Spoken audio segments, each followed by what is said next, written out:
Okay. Good afternoon, Your Honor, members of the jury.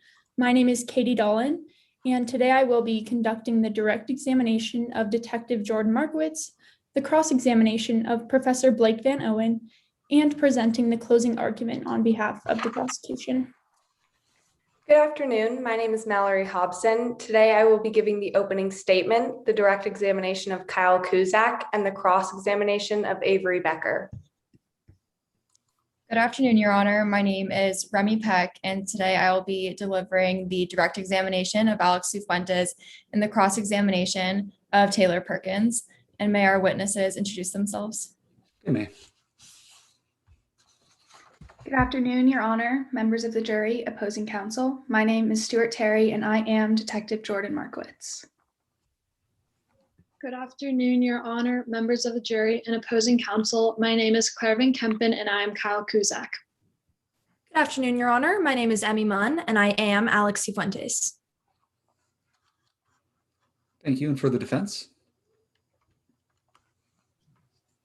Good afternoon, Your Honor, members of the jury and opposing counsel. My name is Abigail Shapiro, and I, along with my co-counsel, represent the defendant in this case, Mr. Avery Becker. I will be conducting the direct examination of Ms. Taylor Perkins and the cross-examination of Detective Jordan Markowitz. Permission for my co-counsel to introduce themselves? They may. Good afternoon, Your Honor, members of the jury and opposing counsel. My name is Evie Angevine, and today I'll be conducting the direct examination of Avery Becker, the cross-examination of Alex Cifuentes, as well as delivering the closing argument. Good afternoon, Your Honor, members of the jury and opposing counsel. My name is Henry Trembeth, and I will be conducting the direct examination of Professor Blake Van Owen, the cross-examination of Kyle Kuzak, and delivering the opening statements. Permission for our witnesses to introduce themselves. Please. Good afternoon, Your Honor, members of the jury and opposing counsel. My name is William Sharp, and I am Avery Becker. Good afternoon, Your Honor, members of the jury and opposing counsel. My name is Chloe Brantz, and I am Taylor Perkins. Good afternoon, Your Honor, members of the jury and opposing counsel. I am Andres Guevara, and I am Blake Van Owen. Thank you, everyone, for introducing yourselves. Are there any preliminary matters that need addressing by the prosecution? Yes, Your Honor, I just have a couple preliminary matters. So the parties reached an agreement on a list of stipulated facts. Would you like a copy of that list, or would you like to read off any of the stipulations? If you could provide a copy, that would be great. Okay, we can get that in the chat for you. And we also ask permission for all admitted exhibits from both the prosecution and defense to be published to the jury. So granted. We also ask the court to assume that the witnesses have the exhibits in front of them, but while laying foundation for an exhibit, we will state that we are showing the witness the exhibit, but we will not screen share exhibits until they are admitted. That's fair. And my co-counsel, Ms. Hobson, will be posting all exhibits used in examinations, except in her own examinations, in which I will post exhibits. And normally in a trial setting, we would stand for all objections. However, we understand that in this Zoom setting, the attorney shall remain seated when objecting. That is correct. And otherwise, Your Honor, we request to stand during opening statement, closing argument, and direct and cross-examinations. Very well. I have nothing further. Thank you, Your Honor. Ms. Shapiro? Yes, Your Honor. The defense asks that while exhibits are being screen shared and no lawyers or witnesses are speaking, that time be paused in order to mitigate any technical difficulties.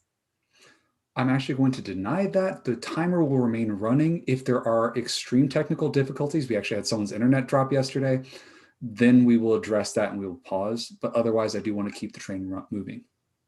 Yes, Your Honor. The defense also just asks that any privileges that have been granted to the prosecution may also be granted to the defense. They certainly will. Thank you, Your Honor. The defense has nothing further for preliminary matters. In that case, I'm going to have everyone be sworn in here. So first off, team members, would you please raise your right hands? And do you promise that the presentation you are about to give will faithfully and truthfully conform to the facts and rules of the mock trial competition? Yes, Your Honor. Yes, Your Honor. Yes, Your Honor. And witnesses, do you promise that the testimony you're about to give will faithfully and truthfully conform to your witness statements, and that you will not add material facts or opinions which are not contained in the case problem, and that you will follow the rules and procedures of the mock trial competition? Yes, Your Honor. Yes, Your Honor. And any gallery members who are here, including teacher and attorney coaches, family members, and friends, please raise your right hand. Do you promise to represent yourselves as positive role models and to behave in a manner that exemplifies ethical and professional sportsmanship during and after this mock trial round? We'll say yes for those who are here. And scoring panelists, finally, please raise your right hand. Do you promise to adjudicate the mock trial competition as fairly and as objectively as possible in accordance with the facts, procedures, and rules of the mock trial competition? Yes, Your Honor. Thank you, everyone, for swearing in. In that case, would the prosecution like to make an opening statement? Yes, Your Honor. You may proceed. His heart is nearly thumping out of his chest. His breaths become faster and faster. His head is filled with rage and hunger for revenge. He tries the front door, locked. He ducks around the side of the house and into the backyard. He tries the back door. It slides open with ease. He slips inside the house, crossing the line from trespass to burglary. He assumed his coach would be at work. He was wrong. Mackenzie Brackman surprised him. They physically fought, knocking over plates, furniture, scuffing up the floor, until he finally got a hold of the murder weapon, a kitchen knife, and stabbed Mackenzie Brackman. Whether it was a spur of the moment decision or not, he had done it. He had killed his mock trial coach. As Coach Brackman was left lying in a pool of his own blood, the defendant Avery Becker realized he had just committed murder, and how his plan for payback had gone terribly wrong. The evidence in this case will prove exactly what I've just told you. Maybe Avery didn't cross that threshold with intent to kill, but once he stepped through that doorway intending to harm Mackenzie Brackman's home, whatever followed next would be his own fault. Jury Instruction 7 states, the law allows prosecutors to charge felons with murder for any death that occurs during the commission of a felony. So, when the defendant broke into his coach's home, what was a felony of second-degree burglary transformed into the felony murder he is charged with today. This is a case of an arrogant young man, the star of the mock trial team, who was bent on payback for the humiliation he felt Coach Brackman had dealt him. Prior to the day of Mackenzie Brackman's death, the pair were constantly on thin ice. Avery resented Brackman for treating him just like any normal mock trial student instead of the star he believed he was. After one particularly heated quarrel in which Coach Brackman called Avery out in front of everyone for his continual lack of preparedness, Avery decided he'd had enough and would get even for the embarrassment Coach Brackman had caused him. So he vandalized his prized white Porsche, writing worst attorney award across the hood in permanent marker. When Coach Brackman discovered this, he screamed at Avery that he was off the team for good. Fuming, with rage and embarrassment, Avery formed a plan to get the best payback he could ever imagine, to trash his coach's home. But as the people will prove beyond a reasonable doubt, Avery Becker's plan for payback went terribly wrong. What started as a reckless act of retaliation ended with Mackenzie Brackman's death. Today, you will hear from Detective Jordan Markowitz, a seasoned police department investigator who will show us the call data records which tell us that Avery's phone was within the area of Coach Brackman's house at the time of the murder. These records will also tell us that Avery's best friend, Taylor Perkins, was desperately trying to get a hold of him throughout the day of the murder, but her repeated texts and calls went unanswered. Kyle Kuzak, an expert crime scene reconstructor, will testify how Mackenzie Brackman was murdered, and the details of the struggle between the two over the murder weapon. Lastly, Avery's friend and fellow teammate, Alex Fuentes, will testify about the text messages she exchanged with Avery. In those texts, Avery openly admits planning to go to Coach Brackman's home to trash it. The defense will implausibly allege that Alex stole Avery's phone to set him up and faked those texts. They will also allege that Avery couldn't have committed this crime because he was with Taylor the whole day of March 6th, looking for his lost phone at the mall. But the only person who can testify to this is Taylor, the only alibi witness. Even if Avery didn't go into that home intending to harm his coach, Mackenzie Brackman is dead because of Avery Becker. Avery illegally entered Coach Brackman's house to teach him a lesson and was left with payback gone wrong.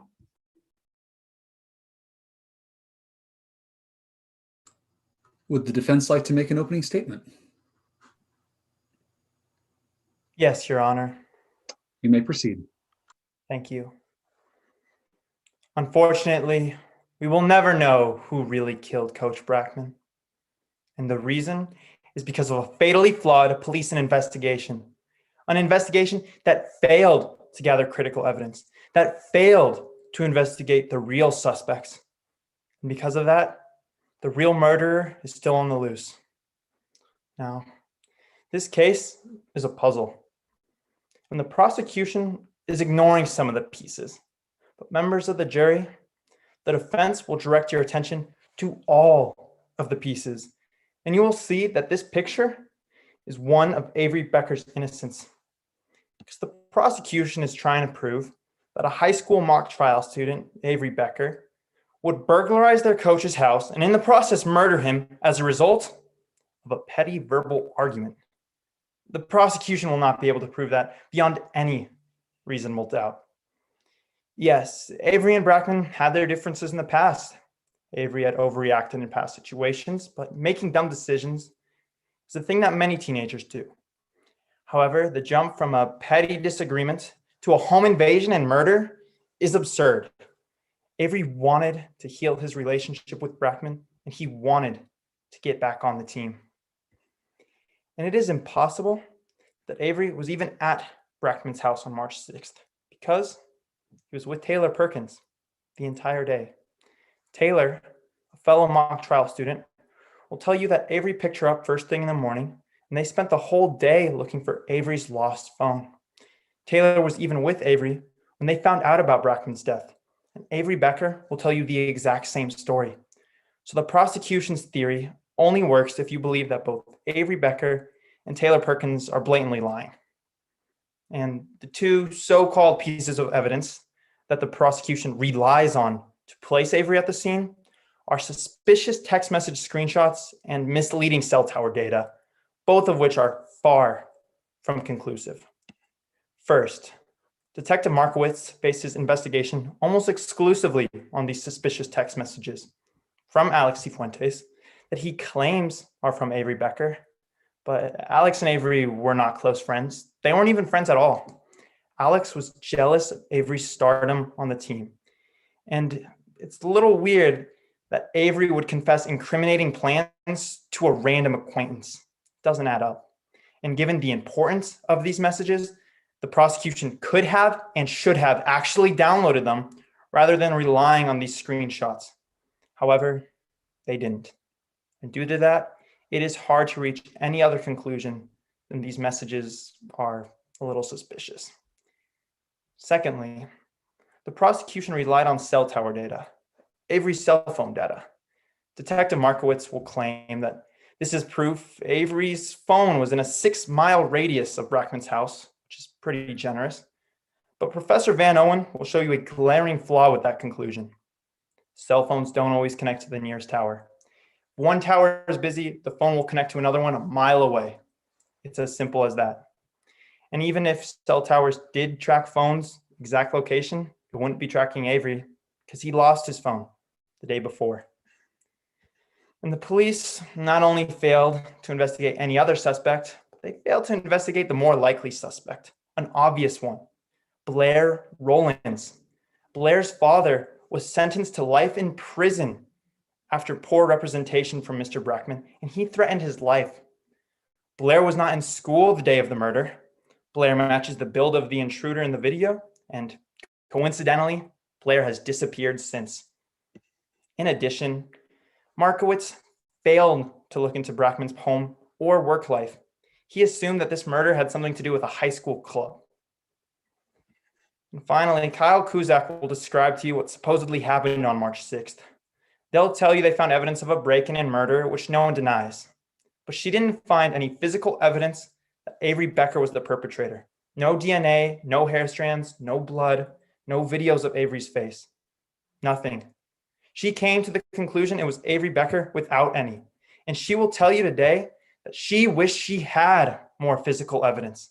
That is an assumption, and the prosecution's case is full of them. At the end of this trial, you'll see all the prosecution's evidence, all the defenses. This will be a picture of Avery Becker's innocence. You cannot send an innocent child to jail based on assumptions and maybes. You must find Avery Becker innocent. Thank you.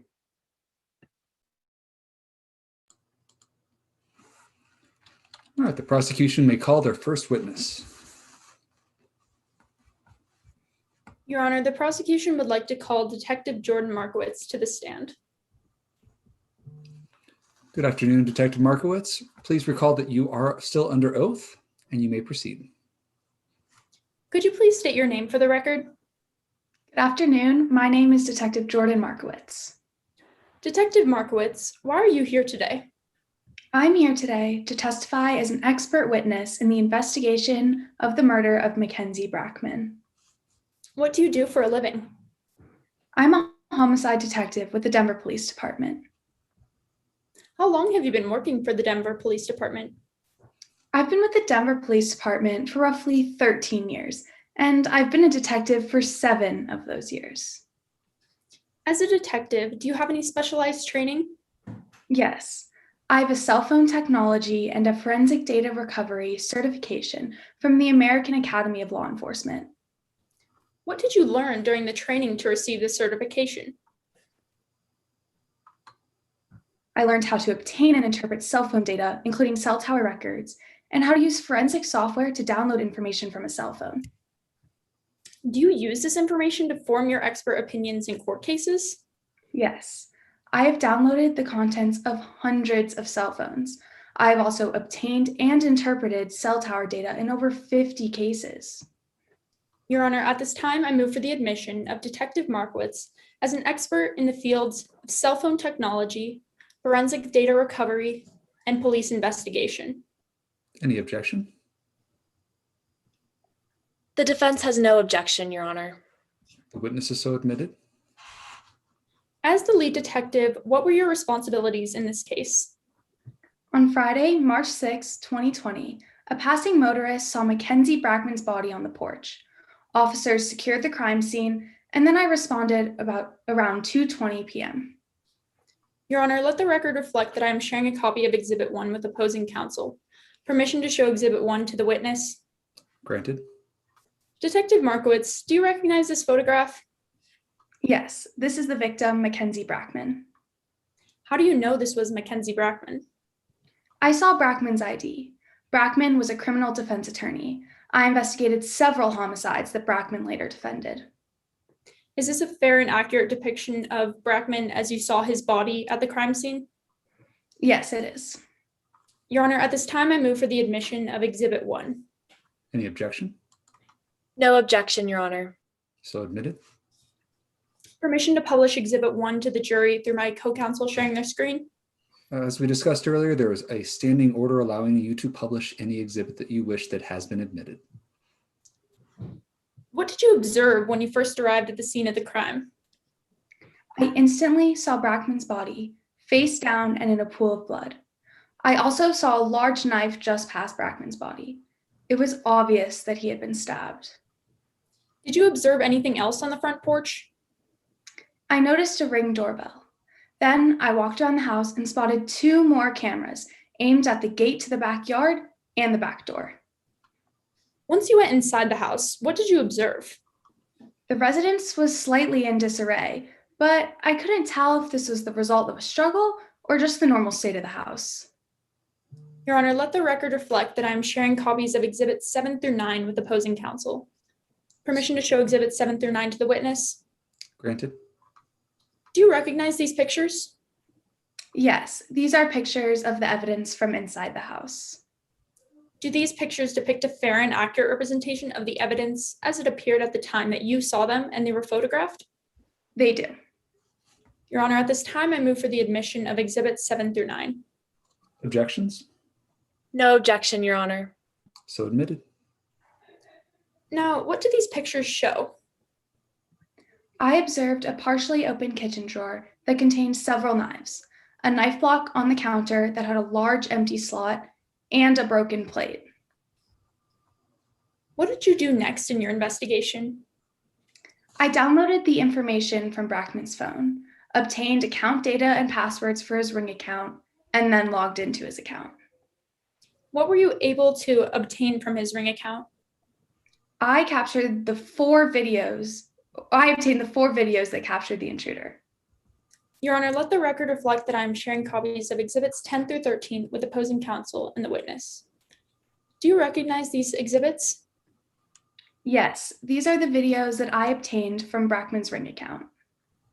Are these videos a fair and accurate representation as you saw them on Brackman's Ring account? Yes. Your Honor, at this time, I move for the admission of Exhibits 10 through 13. Objections? No objection, Your Honor. Admitted then. What do these videos specifically show? The intruder was wearing what looked like a Halloween mask and gloves. The intruder first tried the front door, but it was locked. They then entered the backyard through the gate and entered the residence through the unlocked back door. Lastly, the intruder ran out of the front door. What do you conclude from these videos? It was a burglary gone wrong. Did you consider who would have wanted to break into Brackman's house? Well, since he was a criminal defense lawyer, it made sense that this could have been an angry ex-client. Even though this may have been an unlikely scenario, I needed to weigh all options and not jump to conclusions. I always follow the evidence and go where it takes me. So what evidence did you turn to at this point? I looked at Brackman's phone and I saw a tremendous amounts of texts and emails related to something called mock trial. How was Brackman related to mock trial? I found out that Brackman was a high school mock trial coach for Colorado High School. Did it seem likely that Brackman's mock trial activity had anything to do with his death? No, it seemed highly unlikely. But, like I said, good police work requires you to follow the evidence presented. Did you further investigate the mock trial team? I reached out to Colorado High School in order to get contact information on the team. Who did you get in contact with? First, I got in touch with a student named Alex Cifuentes. Cifuentes mentioned that another student, Avery Becker, who was kicked off of A team because he vandalized Brackman's car, texted Cifuentes about how he was planning on trashing Brackman's house while he was at work. Objection. The comments that this witness is currently making are hearsay, as the text messages have not been admitted into evidence. Response? Your Honor, the expert is explaining her personal perception and her the facts that she has been made aware of, and in this case was in the interview with Alex Cifuentes. And according to 703, an expert may base their facts and data upon facts that they have been made personally aware of. Overruled. Continue. And could you continue on your current answer? Yes. Avery Becker was kicked off of A team because he vandalized Brackman's car. And then Becker texted Cifuentes about how he was planning on trashing Brackman's house while he was at work. I then conducted a full interview with Cifuentes and Cifuentes' parents. Can you identify the defendant, Avery Becker, in the courtroom? Yes. Becker has brown curly hair and is wearing glasses. Did you obtain copies of the text messages? Unfortunately, Cifuentes forgot her phone for the interview. I then asked Cifuentes to send me a picture of the photos, and I received the photos a day later. Do the contents of the text messages corroborate what Cifuentes talked about in her interview the day before? Yes. What did you conclude from the text messages? Becker wanted payback on Brackman. Did you investigate Becker further? I obtained a warrant to search Becker's cell phone, but Becker's lawyer told me that Becker had lost his phone a day before Brackman's death and no longer has it. Did Becker's attorney provide you with any other information? Yes, Becker's lawyer gave me Becker's phone number. The account records confirmed that the phone number was associated with an account in Becker's name. I then got a court order to obtain cell tower records from March 6th. What did the cell tower records show? According to the call detail records, a CDR, Taylor Perkins, another Colorado high school student, was sending several texts and calls to Becker's phone leading up to the murder. Was Perkins able to get in touch with Becker? No. Perkins was likely calling and texting Becker, but Becker wasn't answering. Your Honor, let the record reflect that I am sharing a copy of Exhibit 16 with opposing counsel. Permission to show Exhibit 16 to the witness? May. Do you recognize this diagram? Yes, this diagram shows the location of the cell towers that Becker's phone communicated with in the time leading up to the homicide. It also shows the most likely route Becker was driving along. Did you prepare this diagram? I did. Was this diagram made using information and analysis you acquired from Becker's cell phone records? Yes. And is it your regular practice to obtain and interpret cell tower data? Yes. Your Honor, at this time, I move for the admission of Exhibit 16. Objections? Your Honor, the defense objects to the admission of Exhibit 16 under Rules 702 and 403. Any response? So as to the 702 objection, a witness qualified as an expert may testify in the form of an opinion, and they may base their facts on information that they would reasonably rely on in their field of work. And was your other objection 402? 403. 403. And if I could get counsel to share this exhibit so that I can review it for whether it should be admitted or not.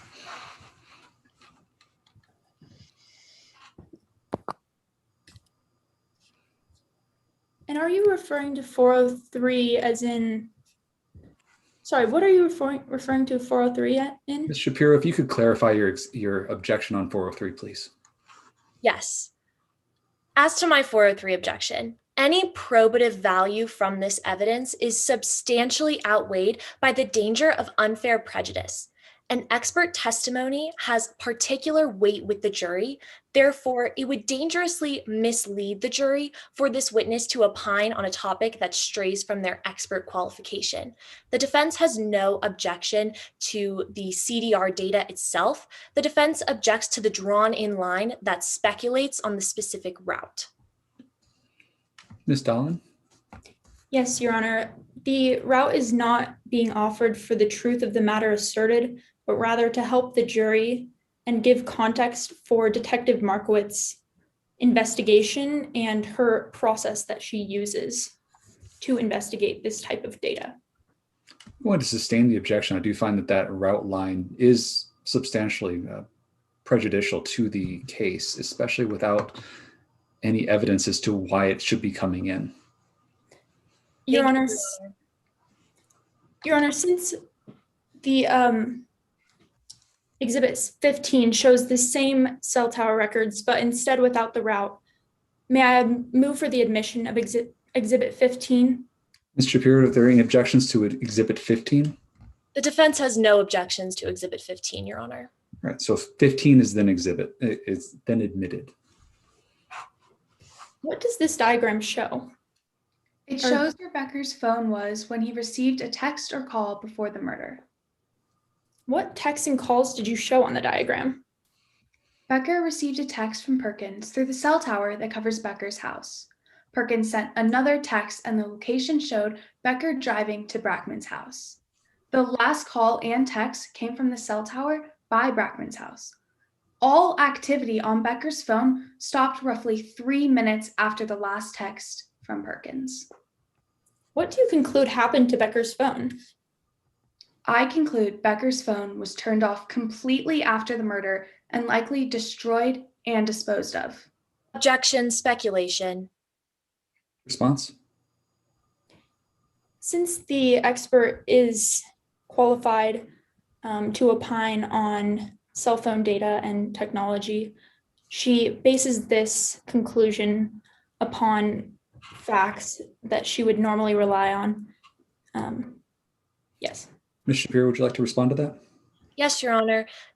This witness may testify to her experience in cell phone data and technology. However, this witness cannot speculate on the specific happenings with the phone. This witness does not have the personal knowledge to testify about what happened to Avery Becker's phone. I'm going to sustain the objection. Ms. Dahlin, if you'd like to lay an additional foundation to readdress this, you may. How do you usually know that a phone's activity has stopped? And yes, how do you know that? If a phone is turned onto airplane mode or turned completely off, the phone stops communicating entirely with the cell towers. And based on your expert opinion, what do you conclude the CVR data indicates? Becker was at Brackman's house during the time of the murder. Objection, this testimony is again speculative. Response, Ms. Dahlin? Yes, under 703, this witness has been qualified as an expert, and she is basing this conclusion upon data that she obtained throughout her whole investigation. Overruled. The witness may answer. Yes, So based on your expert opinion, what do you conclude the CDR data indicates? Becker was at Brackman's house during the time of the murder. Thank you. No further questions. Any cross-examination? Yes, Your Honor. Please proceed. Good afternoon, Detective Markowitz. You interviewed Alex Cifuentes about this case. Yes, I did. And Miss Cifuentes did not bring her phone to her interview with you. Unfortunately, Cifuentes did forget her phone. So you have never seen Miss Cifuentes' phone in person? I have not. You never downloaded the contents of Miss Cifuentes' phone? I didn't, but I did obtain the photos of the text messages. I want to talk about these text messages, Detective. You claim that Exhibit 14 are screenshots of Miss Cifuentes' phone, but we've established that you did not download the contents of Miss Cifuentes' phone, so you must really trust Miss Cifuentes. I do. You trust her so much, despite the fact that you can't see any specific phone number on these pictures. I have been a detective for 7 years, and I trust my evidence and my way of obtaining evidence. Yes, Detective, you've also testified that through your experience as a detective, you've downloaded the contents of hundreds of cell phones. Is that correct? I have. Yet you did not download the contents of Miss Cifuentes' phone. I didn't find it necessary. Thank you, Detective. Now, during your investigation, as you testified on direct, you got the contact information for every student on the mock trial team. Yes. But you didn't contact every student on the mock trial team. I contacted Cifuentes and I arranged for an interview with Becker, but was unfortunately unable to interview Becker. So the only team member that you spoke to was Miss Cifuentes? Yes.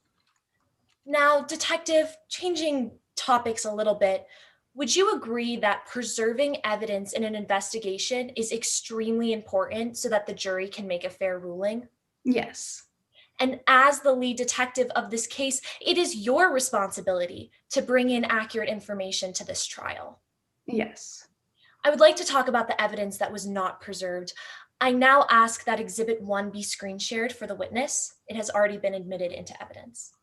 You may.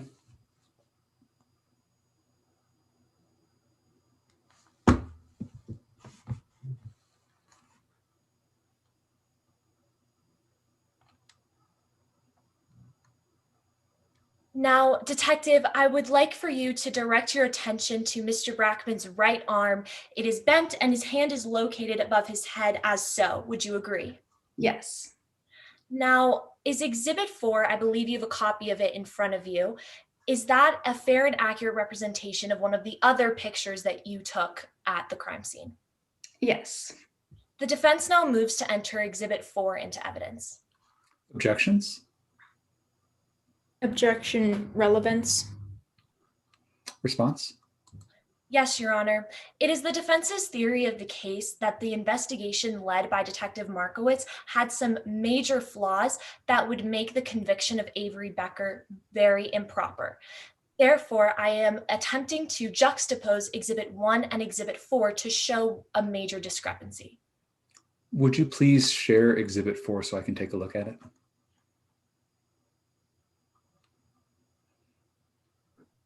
I'm going to overrule the objection and allow the admission of Exhibit 4.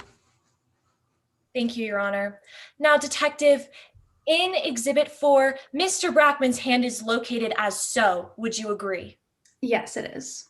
So that means that at some point during the investigation of the crime scene, the arm was moved from here to here. Is that correct? At some point, but the location of Brackman's hand did not interfere with my investigation. Yes, but Detective, I am simply asking, was the body moved? The hand is in a different position, but it did not change my investigation. Yes or no, was the body moved, Detective? It appears that way. Thank you. Now, pictures of blood spatter were taken at the crime scene, correct? Yes. And those photos are not with us in court today. Unfortunately, those photos were corrupted. Yes, and the jury will never have access to these pictures. Yes, unfortunately, but like I said before, those photos did not interfere with my investigation.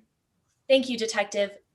Now, in your written statement under oath and during your direct examination, you stated that good police work requires that you follow up on all leads. Yes, it does. Well, Detective, you never followed up on Mr. Brackman's spouse. I didn't. I didn't find it necessary. You never interviewed any of his family members. I didn't find it necessary. Now, Mr. Brackman was a criminal defense attorney, correct? Yes.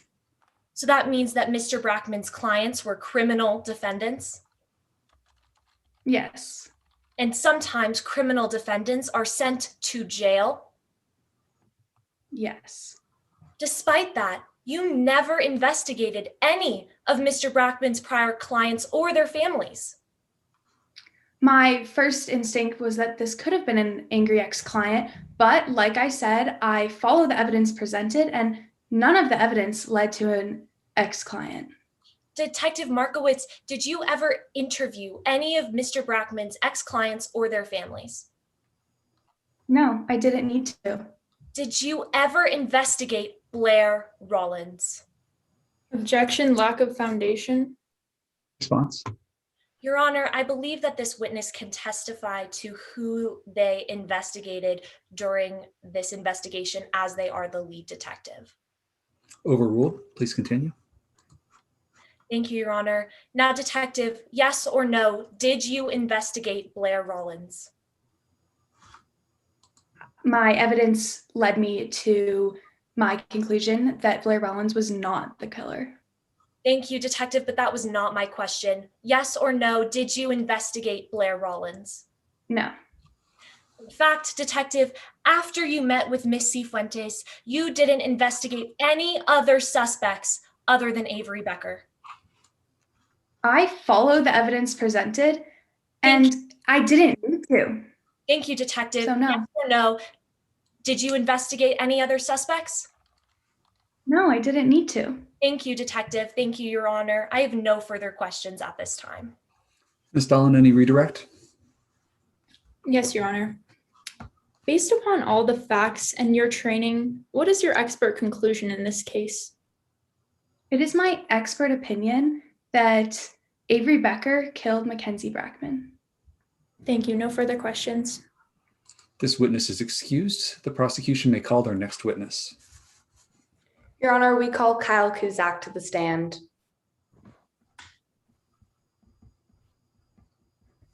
You may proceed. Thank you. May you please state your name for the court? My name is Kyle Kuzak. Ms. Kuzak, why are you here today? To discuss the murder of attorney Mackenzie Brackman. Can you please tell us about your career? Yes, of course. I'm a crime scene reconstructor, and I'm currently employed with the Denver Police Department. How long have you been in this job? Roughly 19 years. What does your occupation require you to do?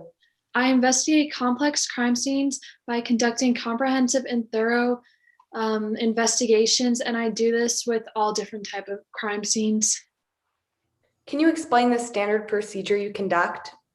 Yes, of course. As I said, with all of my cases, I conduct a thorough and comprehensive investigation, and I document and organize all evidence, and I go into this with the mindset that everything is going to trial.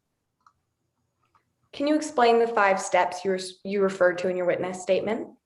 Yes, of course. So first, I go through the process of recognition and documentation. Then I collect my evidence. I then evaluate said evidence.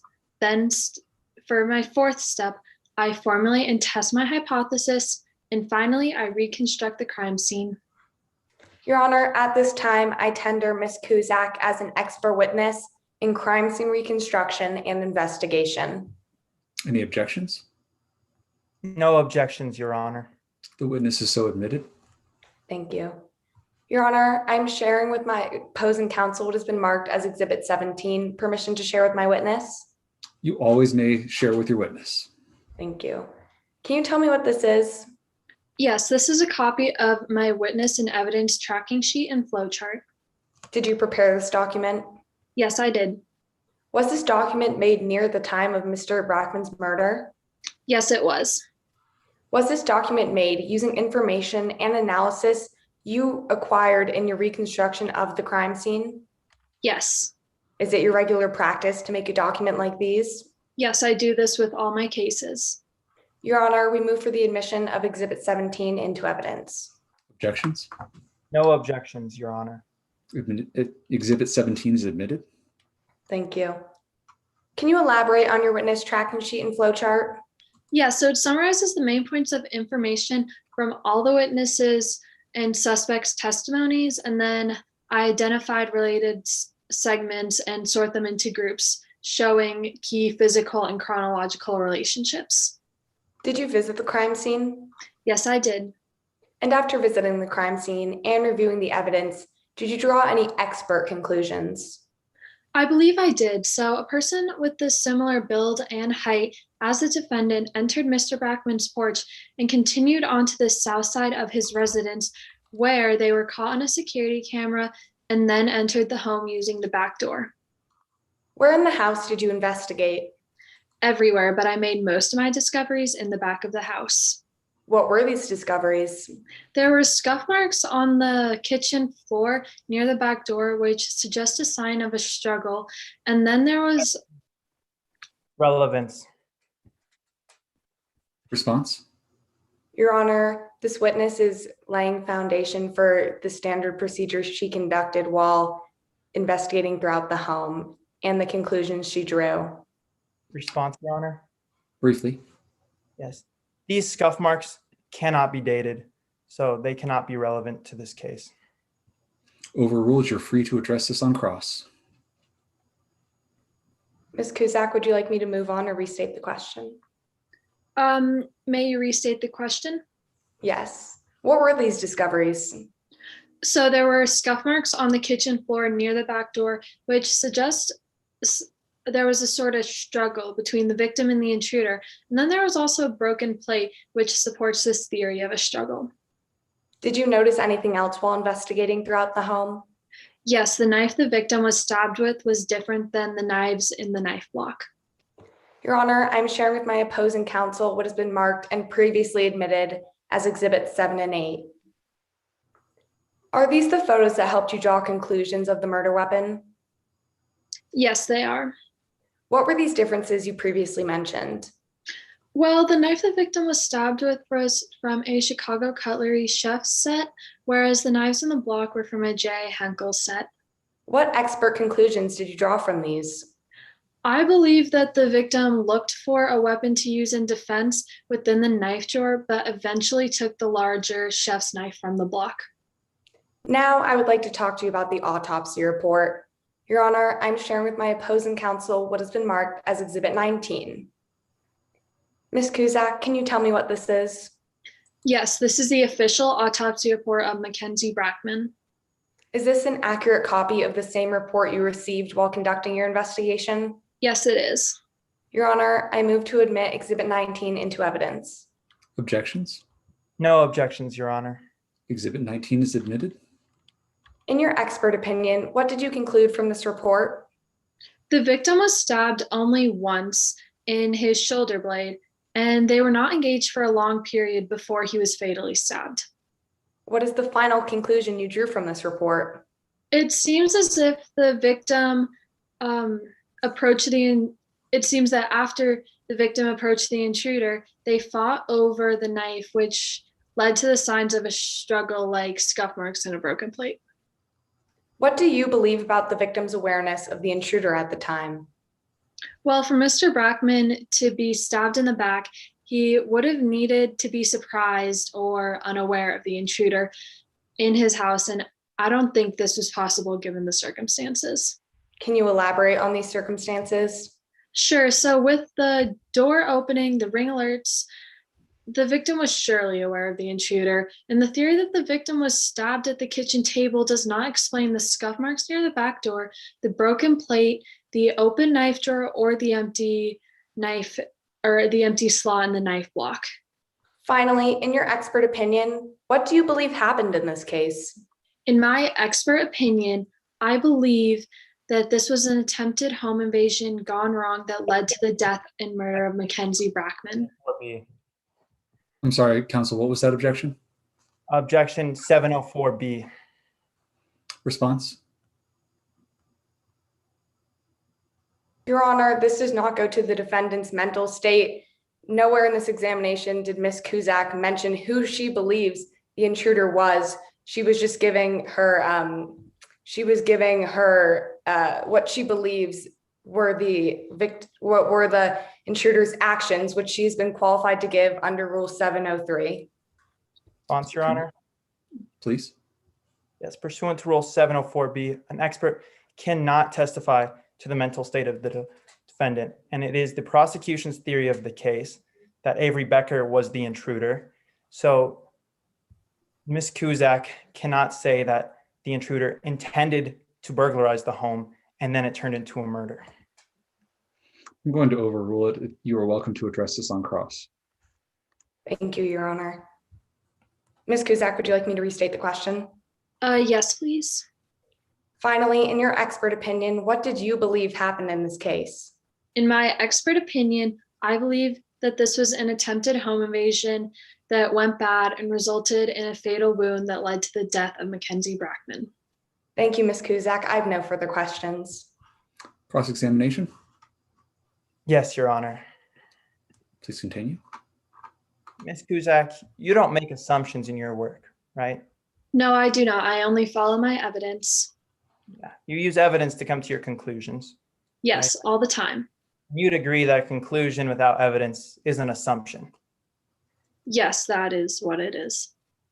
But in this case, you said you wish you had more physical evidence at the scene of the crime. Yes, and nearly in every single case with any CSR, they would all agree that we always want more evidence. More evidence makes our job easier. Is that a yes? Yes, in any case, I would always want more evidence. Well, let's start off with some of your conclusions. You conclude that the ring security camera is what notified Brackman's phone, right? Yes, that is correct. And the notification is what sent him to go to the kitchen? Yes. And grab a knife? Yes, from the knife block. But you did not find the phone on Brackman's body? No. And you can't tell us what room the phone was in at the time of the break-in? No, we cannot. And you cannot tell us if the phone had its notifications even turned on? No, I do not deal with phones. No. Well, let's transition to the knife. You believe that Mr. Brackman grabbed the knife from the block? Yes, before he looked for a knife in the drawer, though, but then decided to get the one from the block. But you are aware the knife used for the murder does not fit the set of knives in the block. Yes, I'm well aware of that. It is from a completely different set. Yes, that is true. Yes. Now let's talk about these scuff marks. You say these scuff marks on the kitchen floor are evidence of a scuffle. Yes, a struggle, I believe. But you cannot date these marks. No, we cannot, but using evidence, we can conclude that they are from this event. And these marks were in front of the kitchen door. Yes, that is true. That leads outside. Yes. Okay, but let's talk about this scuffle. You claim that Mr. Brackman had the knife, right? Yes, he did. And then him and the intruder got in a struggle, right? Yes, resulting in scuff marks and a broken plate. You believe the intruder disarmed him, right? Yes, that is true. And then they were locked in like a bear hug of sorts, right? Yes, and then the victim was fatally stabbed and He wasn't killed. stabbed in the front, right? No, he was not. He was stabbed in his shoulder blade. Stabbed in the back, right? Yes, that is true. That is what the autopsy report also says. Yeah. Okay, well, yeah, let's talk about this autopsy report. This was a fight to the death, right? Well, yes, because Mr. Brackman did end up dead. Right. But you read the autopsy report. Yes, I did. And you saw Brackman's body. Yes. So you know that the stab wound was the only injury Brackman received. Yes, however, it was a fatal wound. Yeah. Fatal does often lead to death. Yes, but there were no other scratches on Brackman. No, there doesn't have to be. It's only one fatal wound that can lead to the death of someone. That's not what I'm asking. There were no other bumps on Brackman, correct? No. Objection asked and answered. Overruled. No, there only needs to be one fatal injury. Now, I'm not asking what there needs to be. I'm asking about bumps. Yes, there was only one. However, there doesn't need to be more for him to be dead. I know that, but there were no other injuries received from this fight to the death. As I said, no, there was only one. Can you call Professor Van Owen's theory that Brackman was stabbed once in the back by surprise laughable?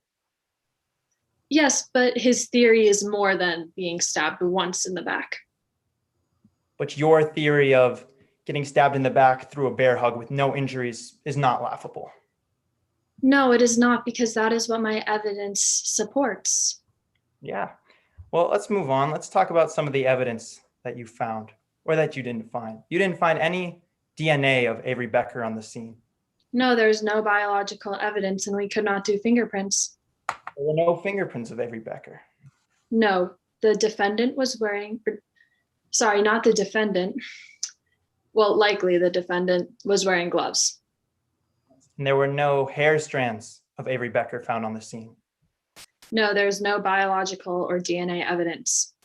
And the video did not have Avery Becker's face. No, but we could see the build and height of the intruder. And there was no eyewitness claiming they saw Avery Becker on the scene. No, there was not. Thank you, Your Honor. No further questions. Any redirect? Yes, Your Honor. Ms. Cusack, can you refresh us on what your job as a CSR entails? I gather together evidence, and then based on that evidence, I come to the most logical conclusion. And how long have you been a CSR for? Nearly 2 decades, 19 years to be specific. Thank you, Ms. Cusack. I have no further questions.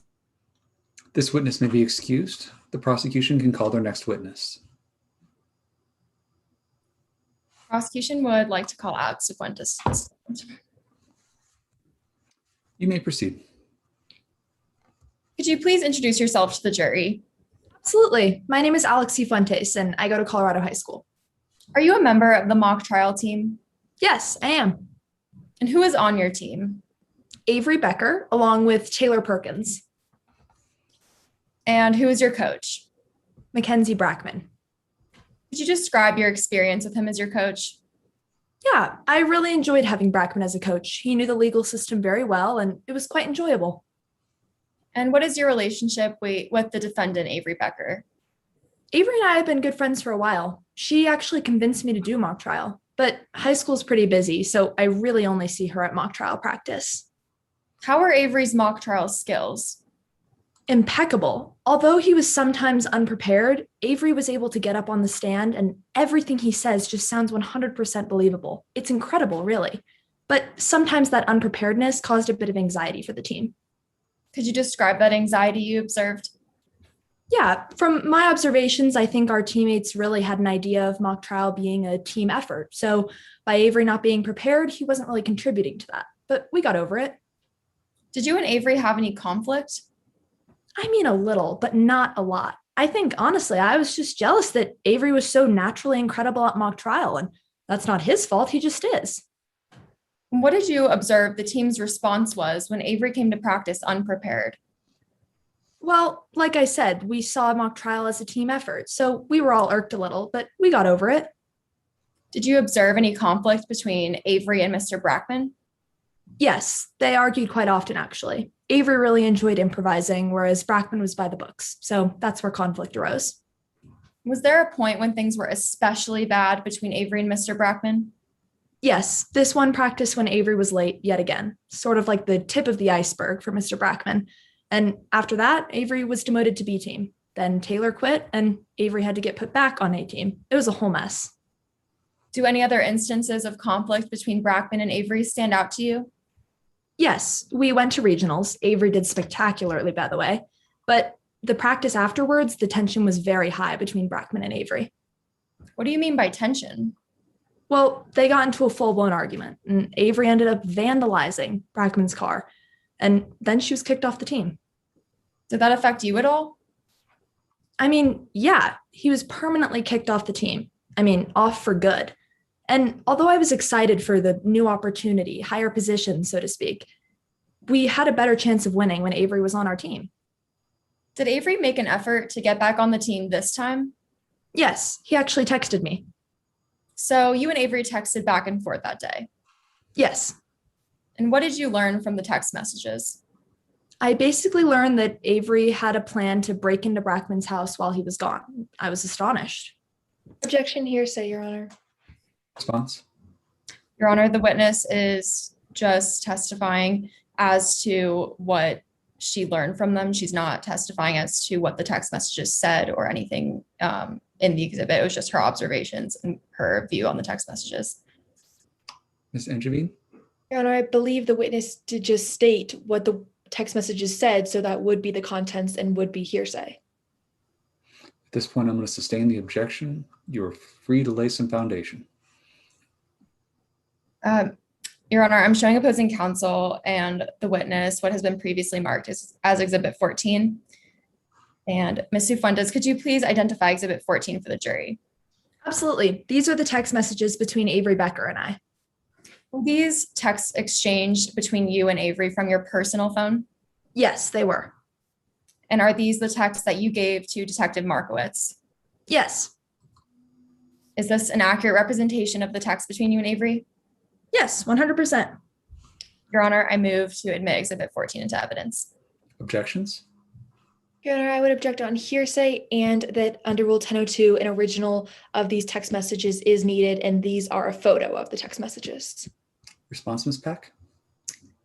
Your Honor, in response to the hearsay objection under Rule 804B3, this is a statement against interest, and under Rule 803B1, this is present sense impression, and also under Rule 803.3, this goes to the declarant's state of mind. And to the other objection, these are what Alex Fuentes testifies as the accurate text messages between her and Avery, and this is what Detective Markowitz asked Ms. Fuentes to send, and The The exhibit is admitted over defense counsel's objection. Yes, Your Honor.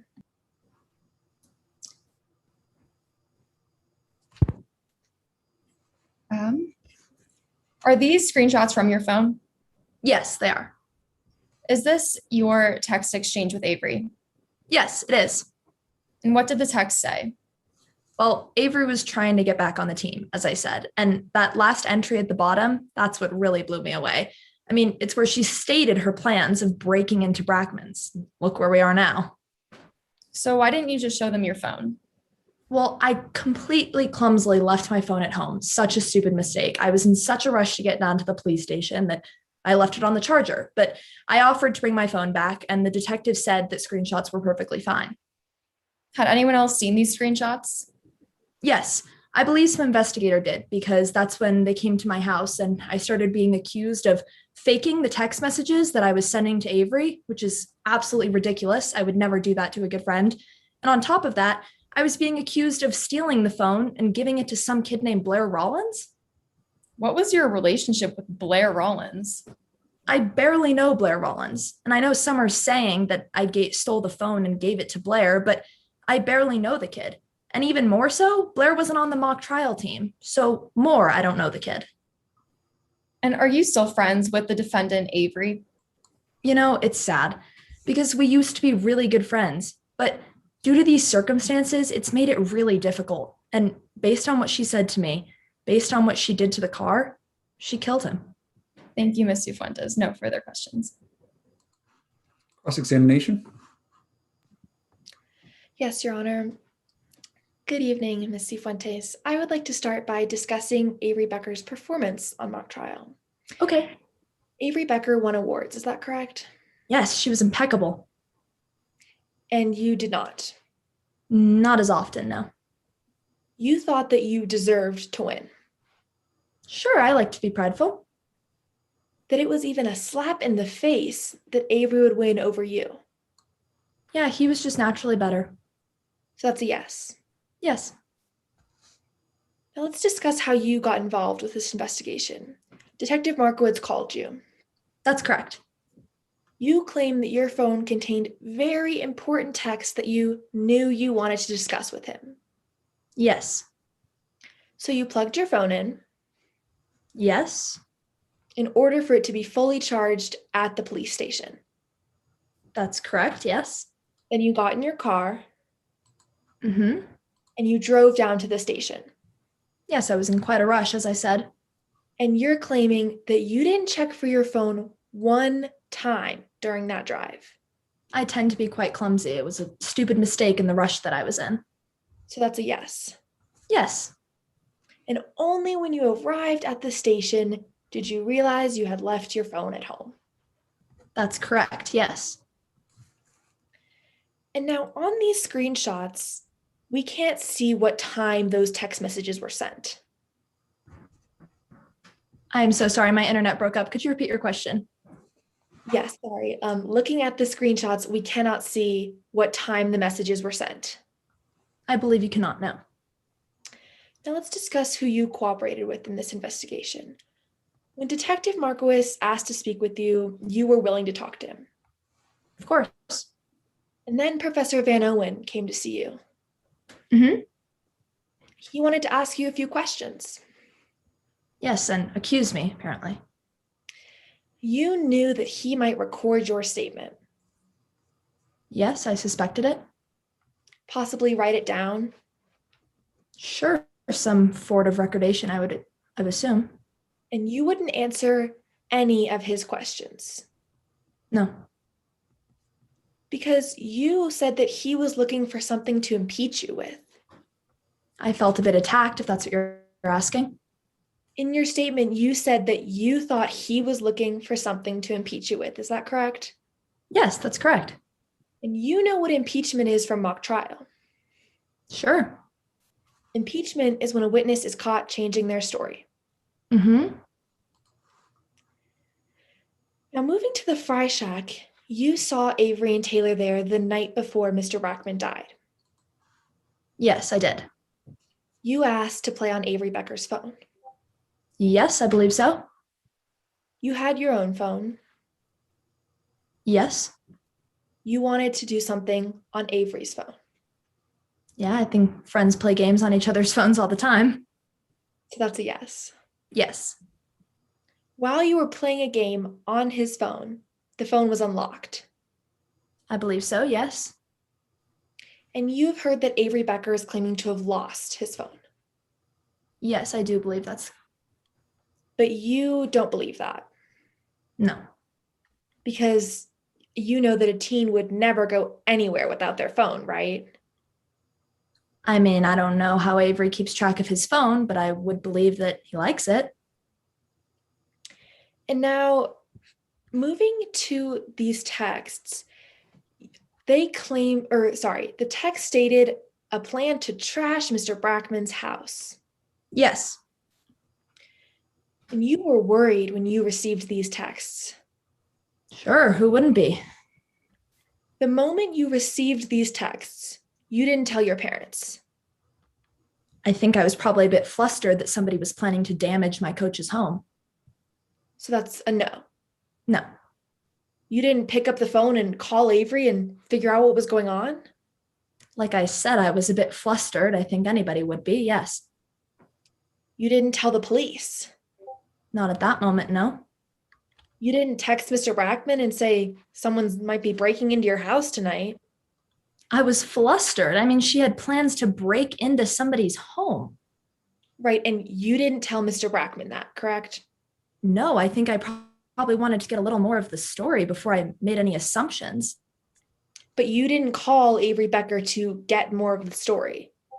No, I just kept texting her. Not much different. So the first time that you mentioned these texts to anyone was after Mr. Brackman died, is that correct? Yes, for evidence purposes, yeah. I have no further questions for this witness, Your Honor. Any redirect? Yes, Your Honor. Ms. Cifuentes, are these the accurate texts that you exchanged between yourself and Avery Becker? Yes, 100%. Thank you. Ms. Cifuentes, no further questions, Your Honor. This witness may be excused. Does the prosecution wish to call any additional witnesses? No, Your Honor, the prosecution rests. Are there any motions that the parties wish to file at this time?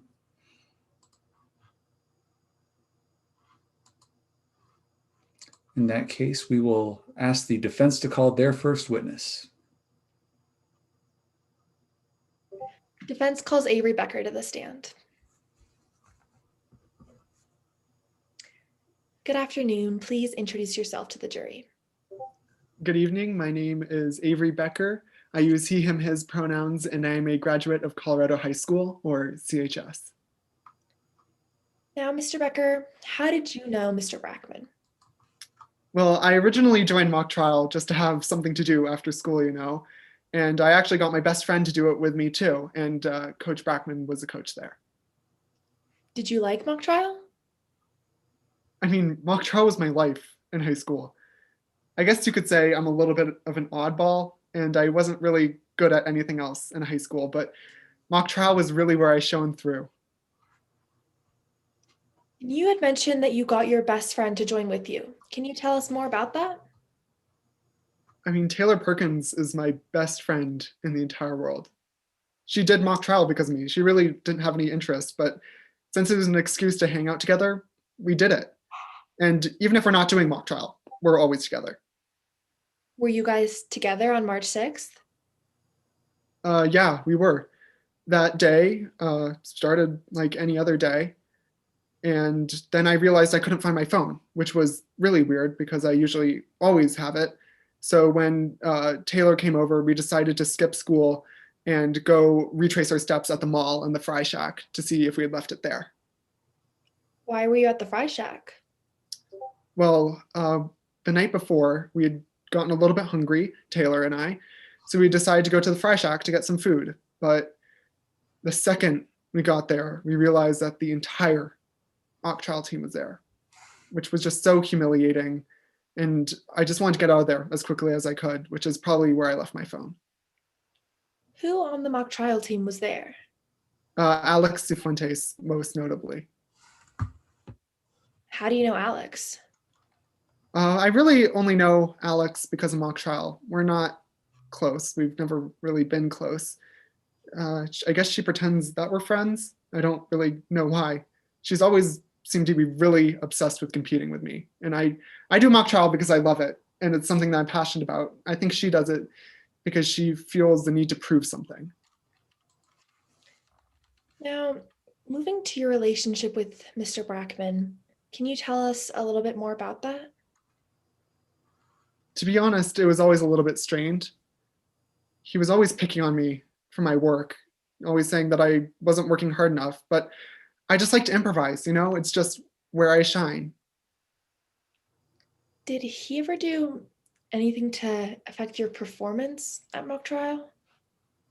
Yeah, he did. A few weeks before regionals, he actually bumped me down to B team because of my lack of preparation. Luckily, Taylor really had no interest in doing mock trial if I wasn't there. So she dropped off the team too so that we could rejoin together. And how was mock trial after you rejoined the team? It was amazing. We did so well at regionals, and I even won a few awards, which was amazing. And okay, so we always do this thing after mock trial competitions where we have these huge whiteboards and we always write out what went well and what we could have worked on at regionals. And this particular night, Coach Brackman walked in and just started yelling at me, which was ridiculous because I had done so well. And I didn't want to sit there and take it from him, so I stormed out of the classroom. Where did you go after you stormed out? Well, what I did next is something that I regret a lot. I was holding what I thought was a whiteboard marker, and I wrote on his car, "Worst Attorney Award." Just as like a prank, but it turned into so much more than that. Now, did you ever try and rebuild this bridge with Mr. Brackman? Yeah, I mean, after he kicked me off the team, I tried a million times to apologize, to try to make it right. I even went to his office to try to apologize to him, but he just wouldn't listen. I would have done anything to get back on the team. Why was it so important that you get back on the team? Well, I did really want to help my team win state, but even more than that, I had a really guilty conscience about the way that things had ended, and I just really wanted to make that right. Now, Mr. Becker, did you have anything to do with Mr. Brackman's death? Absolutely not. I was with Taylor that entire day, and I wanted to apologize to Coach Brackman, not to hurt him even more. Do you know where Mr. Brackman lived? No, we never did practice or anything like that at his house, so no, I don't know where he lived. How did hearing about Mr. Brackman's death affect you? Sorry. The first thing I thought of when I heard that he had died was I never got to apologize. And that hurt more than anything.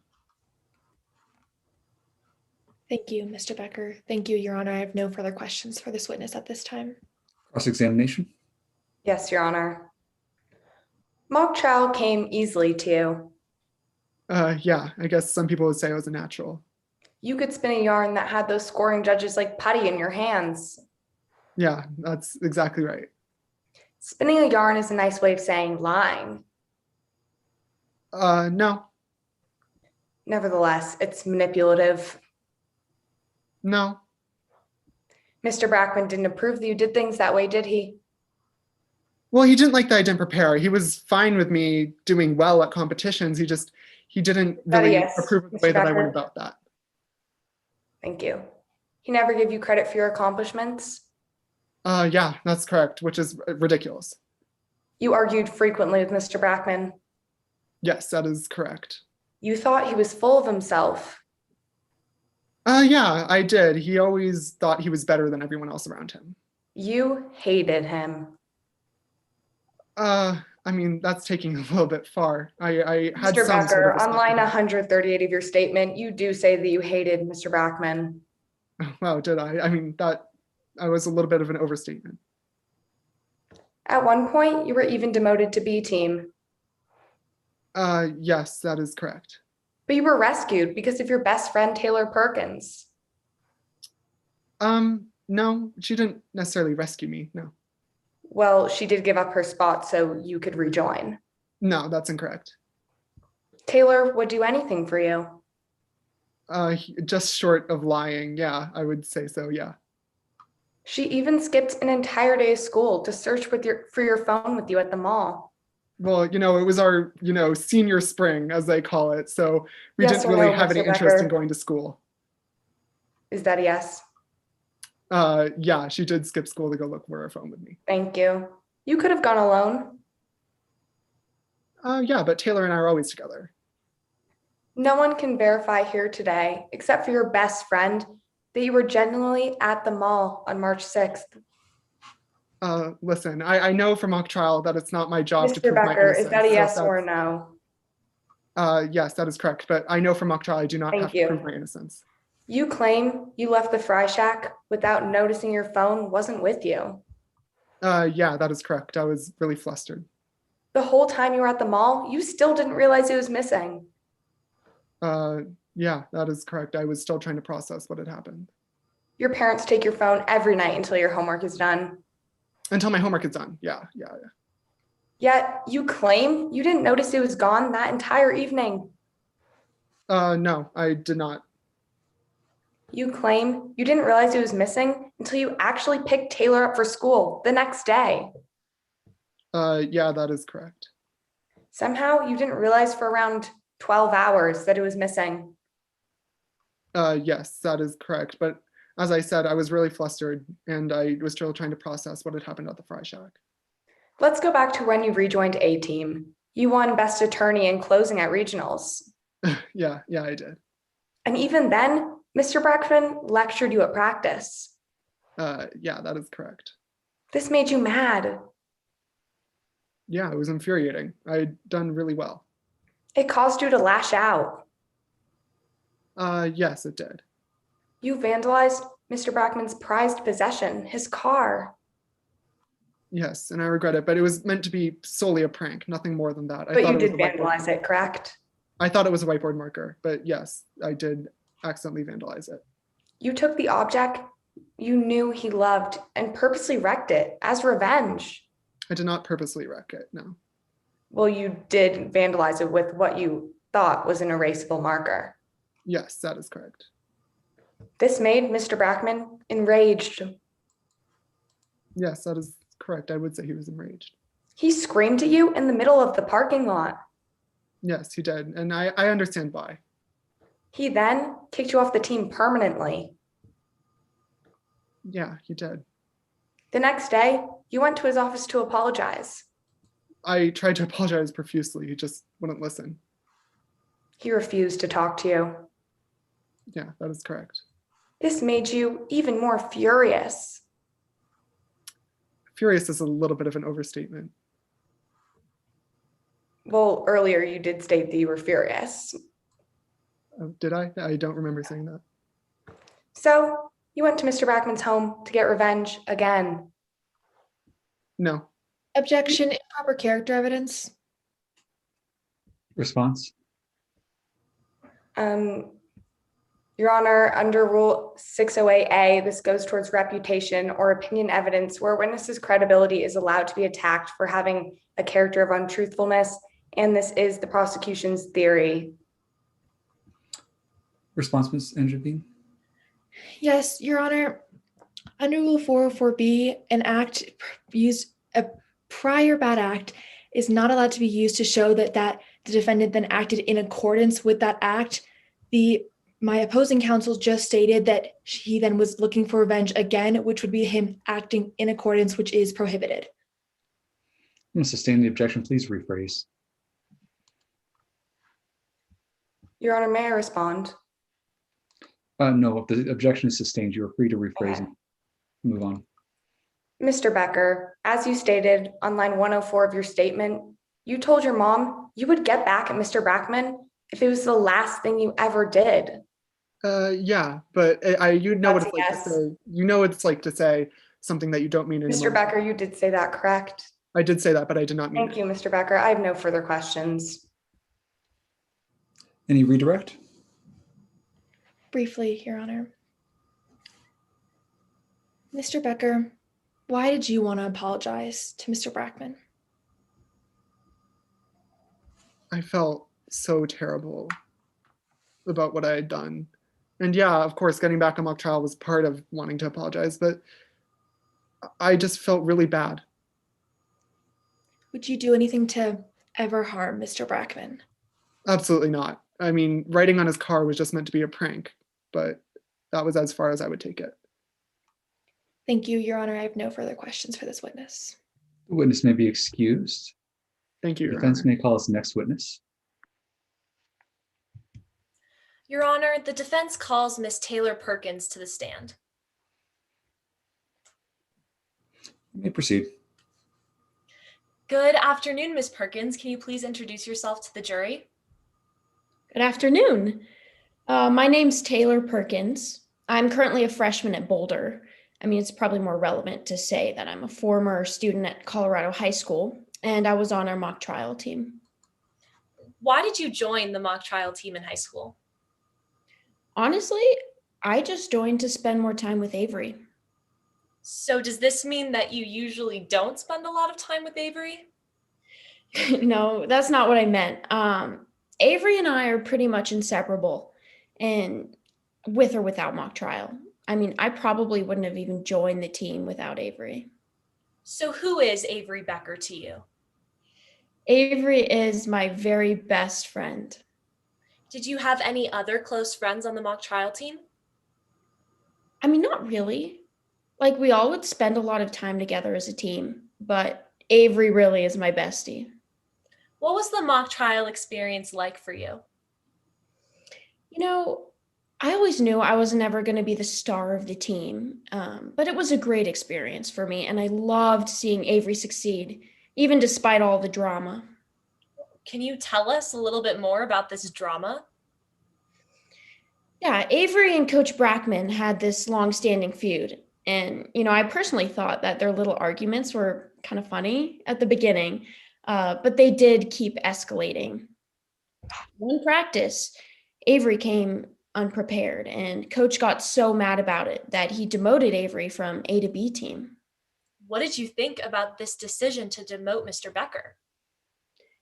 In all honesty, Avery was unprepared at that practice.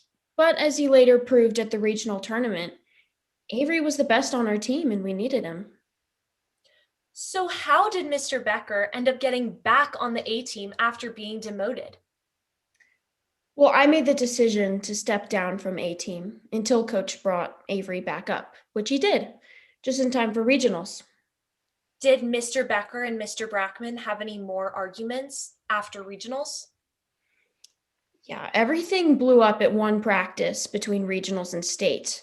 I didn't see it happen. I wasn't there, but it ended with Avery pranking Coach by riding on his car. It went totally wrong, and Coach kicked Avery off the team for good. What did Mr. Becker do about this? He really tried to get back on the team multiple times, and Coach just did not budge. Ms. Perkins, I want to transition to the day before the crime, Thursday, March 5th of 2020. What did you do on this day? Avery came over to my house after I had mock trial, because Avery wasn't allowed to be there. And we played some games on our phones. Later, we went to the Fry Shack to get a bite to eat. What happened when you got to the Fry Shack? We saw most of the team there, including Alex Cifuentes. I think it was really hard for Avery to be with the team, and he got really visibly upset, so we left. Where did you go after you left? We hung out at the mall before going our separate ways for the night. I now want to talk about the next day, March 6th, the day that Mr. Brackman died. How did this day start for you? It was like any other day. I woke up, got ready for school. And Avery picked me up and he told me that he'd lost his phone. What did you do then? Well, being the phone addicted screenagers that we admittedly are, we decided to skip school to look for the phone. We ended up looking all day and never made it back to school. What did you specifically do to try and find Avery's phone? Well, I texted him and called him, trying to see if maybe we could hear the phone or maybe someone else would pick up. But I mean, that didn't get us anywhere. So we decided to drive around and retrace our steps. Where did you drive to first?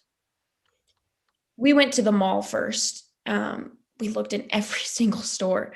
It was a huge hassle and for nothing. We didn't find it. So next we went to the Fry Shack. And I specifically remember that Avery had it when we were at the Fry Shack. So I figured maybe he left it on the table before we left. And Miss Perkins, do you remember what time it was when you got to the Fry Shack that day? I don't. I don't remember the exact time. But I know that it was sometime in the afternoon because we spent the whole day searching for the phone and we checked in with the afternoon shift staff at the Fry Shack. And Miss Perkins, what happened when you were at the Fry Shack? Well, we never found Avery's phone, but we did see the rest of the team there, which was really weird at the time because they were supposed to be at practice, but coach never showed up. It's just so sad, to think that while we were there, coach was, Miss Perkins, I can see that this is a very emotional matter for you. Yes, it's emotional. I mean, this is my best friend that we're talking about. I understand. I only have one more question for you. Miss Perkins, based on your own personal knowledge, was Mr. Becker at Mr. Brackman's house on March 6th? Objection, speculation. Response? Your Honor, under Rule 701, this is proper lay testimony because I have laid the foundation that the answer would be rationally based on the witness's perception. Sustained. Miss Perkins, what exactly did you do on March 6th? I was with Avery all day on March 6th. We went to the mall and the Fry Shack, and that was it. Thank you, Miss Perkins. Thank you, Your Honor. I have no further questions for this witness at this time. Cross-examination? Yes, Your Honor. Miss Perkins, the defendant Avery is your best friend. Yes. And she's one of the reasons you did mock trial. Yes, she is. And you're both very good at mock trial. Well, I would say that Avery is very good at mock trial. Well, mock trial requires you to make things up on the spot. Sure, yeah. Essentially, it requires you to be very good at acting. I would say that is fair. Coach Brackman gave Avery a hard time for giving little effort. Yes, he did. And for being unprepared. That's true. He would call him lazy and yeah. And for being late to practice. Yes. And in fact, because of those things, Avery was demoted to B team. Yes, that is true. And this made him angry. Avery was not happy about being demoted. And because he got demoted, you quit A team in support of your friend. Yeah, I wanted to make a spot for him to be able to come back up. So this was kind of manipulating Brackman. Not at all. I mean, it was my own personal decision. Mock trial is more Avery's thing, not mine. You also admit that Avery and Brackman had a feud. They did. Which you found funny. At first, yes. But Avery didn't find the feud funny. No, Avery was involved in it. Yeah. In fact, she was bothered enough to play some pranks on him. Well, yes, it did end up coming to that. But it was more than pranks. What do you mean it was more than pranks? Well, Avery impulsively reacted to things sometimes. Avery could be impulsive at times, yes. And then when Brackman told him that he didn't deserve the awards he won at regionals, he wrote worst attorney award in permanent marker on the car. Yeah, Avery was really sorry for that, but that is something that happened, yes. But at least one of Avery's pranks caused serious damage. Avery didn't intend for that to cause serious damage. Thank you. Is that a yes, Ms. Perkins? Yes. So Avery's pretty irrational. No, not at all. Avery's not irrational. No, I don't think any one instance can define a person's character. In your statement, you stated Avery's irrational. I state that Avery can be irrational. It So- doesn't mean Avery's an irrational person. But Avery was irrational enough to ruin his car, so she's also irrational enough to pull a prank at his house. Objection, Your Honor. This is improper character evidence. Response? Your Honor, this is not going to show conformity. This is going to show motive and intent, and opposing counsel just spent the entire direct establishing how close they are. And I believe that the witness can testify to this. Any response, Mr. Shapiro? Yes, Your Honor. The question was specifically phrased in a way that suggests that since Avery pulled a prank on Coach Brackman in the past, that it would be reasonable to assume that Avery would therefore pull another prank. This is prohibited under Rule 404A, as it shows propensity for a specific character trait. Ms. Peck, I'll let you respond briefly. Your Honor, again, under Rule 404, under Rule 404B, this can show intent and motive, and I'm not using it to show conformity. I'm going to sustain the objection. Please move on. Thank you, Your Honor. Ms. Perkins, Avery's phone is like his third kidney. Yes, it is. And you stated that he may have left his phone at the Fry Shack the day you saw the mock trial team there. That is one thing that I thought might have happened. But you're not sure. We never ended up finding the phone. But you're not sure. Correct. We never found the phone, so I don't know where it was. Thank you. So you admit that Avery could have had his phone after both of you left the Fry Shack. Avery could have. I don't know where Avery's phone is. And because it's like Avery's third kidney, it's unlikely that Avery, a teenager, forgot his phone for the entire rest of the day and the night, which is around 10 to 15 hours. I wouldn't say that because Avery ended up losing his phone. In fact, Avery didn't remember losing her phone until the next day when you brought it up. His phone. Yes. Well, look, I don't know when Avery realized that his phone was missing. I just know that the following day when Avery picked me up, he didn't have his phone. And this was probably because Avery never actually lost his phone. Objection. This is speculation. Response? Your Honor, I'm asking the witness a question based off of her own observations and based off of everything that, again, opposing counsel stated during direct about how close Avery and Taylor were and how they were best friends. I believe the witness is able to speculate to this. May I briefly respond, Your Honor? No, the objection is sustained. Please rephrase. And Ms. Perkins, once you allegedly realized that Avery's phone was missing, you both spent the entire day looking for it. We did. Yet neither of you ever thought to use Find My iPhone? No, I have an Android, so that didn't occur to me. So Avery, who is very used to using a phone, didn't think to use Find My iPhone, but thought that texting a phone that could be far away or in a noisy mall was a good idea. Well, that was our first reaction, was to call it and text it so that we could see if we heard it or if somebody else picked up. But wouldn't someone so attached to their phone know how to find it easily? How to find his phone. Well, that's why we spent the day looking for it. But since it's unlikely that Avery forgot his phone, it's also unlikely Alex was able to get it and make up those text messages.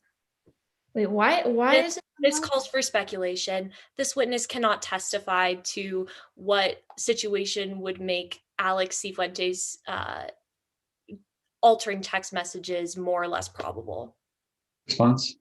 Your Honor, this is cross-examination and it goes to the defense's theory of the case. Sustained calls for speculation. Thank you, Your Honor. And Ms. Perkins, in fact, in your statement, you do admit that Alex helping Blair Rollins kill Brackman is a stretch and unlikely. It's one theory that is out in the air. Yes. You also state that Avery performed flawlessly while making things up on the fly. Objection. This is improper character evidence. Response? Your Honor, this is not improper character evidence. This is in the witness's statement, and this is what the witness observed from Avery's mock trial tournaments. Overruled. I'll give you a short leash on this one. Ms. Perkins, you also state that Avery performed flawlessly while making things up on the fly. Within the context of mock trial, Avery was very skilled. Which is essentially lying. No, Avery was in mock trial, was acting. Thank you. No further questions, Your Honor. Redirect? No redirect necessary, Your Honor. This witness may be excused. Does the defense wish to call any additional witnesses? Yes, Your Honor. The defense calls Blake Van Owen to the stand. You may proceed. Sorry. Okay. Sorry, I wasn't popping up on my screen. Anyways, good afternoon, Mr. Van Owen. I'm going to ask you a few questions about the case, if that's okay with you. Professor Van Owen, you know, I've graduated with a master's degree in criminal justice, and I currently teach classes on social justice and police procedures. So, Professor, please. Apologies. Professor Van Owen, what do you do besides teaching? Well, besides the teaching, I do private investigation. And today I was hired by Avery Becker to look into the case of the police's work. So what exactly do you do as a private investigator? Oh, a whole smorgasbord of things, my friend. I look into police reports, police evidence, crime scene reports, witness statements, cell phone tower data, and I testify in court like I am today as an expert witness. Emphasis on expert. What is your experience with working with police reports and police procedure? Oh, well, I was actually a member of the Boys in Blue for 9 months. You also mentioned that you've testified as an expert in court before. What were you testifying as an expert in? Oh, you're making me crunch out the numbers. Well, I have testified as an expert in police investigation tactics 12 times, an expert in crime scene reconstruction 8 times, and an expert in cell tower data analysis 5 times. And in total, I have consulted and testified in well over 100 cases. That is quite a few cases. Your Honor, the defense moves to enter Professor Van Owens as an expert in the fields of police procedure, crime scene reconstruction, and cell tower analysis. Any objections from the defense or from the prosecution? Yeah, Your Honor, permission to voir dire. You may. Professor, you obtained your bachelor's degree in English at CU Boulder. At CU Boulder, but I did take online classes to get a master's degree. After that, you only served as a police officer for the Aurora Police Department for 9 months. Whew, thank God it wasn't more. Nonetheless, you consider yourself an expert for a job that you quit. No, actually, I consider myself an expert on a job that I teach. But you quit this job. Thank God. Yes, but I teach about police's procedure, and thankfully for good reason, so we can avoid the disasters of the police. Thank you, Professor. Today. You were never the lead detective of a homicide. No, never the lead detective. No, nor a robbery. No. You were never the lead investigator in any case. Untrue. I have been. Could you state when? No, I cannot list them in my witness statement. You also never filed a case as a detective. You mean to the court? Because I have indeed filed it to the court. But when you're a police officer, you never filed a case. No, but again, as you stated, counsel, that was 9 months. I am an old soul. You also never testified as an expert when you were a police officer. No, but again, plenty my entire lifetime. You never completed any other advanced training through the police department. Other than police training, no. So all your opinions on police procedure and tactics are based solely on your 9 months of training as a police officer. No, not at all. But you were only a police officer for 9 months, so you're basing your opinions on this 9 months of experience. On years and years of experience. Counsel, that was 2006. I've been teaching police procedure for 5 years at CU Boulder, and I've been teaching it. However, you only have experience as a police officer for 9 months. Firsthand, yes, but again, counsel, police procedure, you Thank can you, Professor always Van teach. Your Honor, the prosecution objects to the expert being admitted in the field of general police practices since this witness was only a police officer for 9 months and has little experience firsthand in the field. Response? Yes, Your Honor. Rule 702 does not require a certain amount of time. It only requires one of the following of skill, experience, training, education, and Professor Blake Van Owen has shown that he has the experience in police procedure, and he has been admitted as an expert in that field multiple other times in court. This time I'm going to admit the witness as an expert. You may proceed with your direct examination. Thank you, Your Honor. Professor, what is your biggest pet peeve? Assumptions. Jumping to conclusions based off of little or no evidence at all. Conspiracy theories, just hate assumptions. And it bothers me the most when it's in a professional setting where someone's life is potentially at risk because of them. I agree. How does this pet peeve play into your work as it relates to the murder of Mr. Brackman? Well, in my line of work, I like to consider myself a little bit of an agent of chaos. I take evidence that the police think is oh so diligent and throw it in the air. And in this case, I found that the police made a buttload of assumptions, mistakes, and jumping to conclusions. Let's dig into this load of assumptions that the police made. Let's start off. Can you tell us about their usage of cell tower data? Oh, well, jumping in strong, are we? Well, I certainly have a lot of opinions on that. In fact, I think it is very reckless, very wildly presumptive, and very wildly dangerous.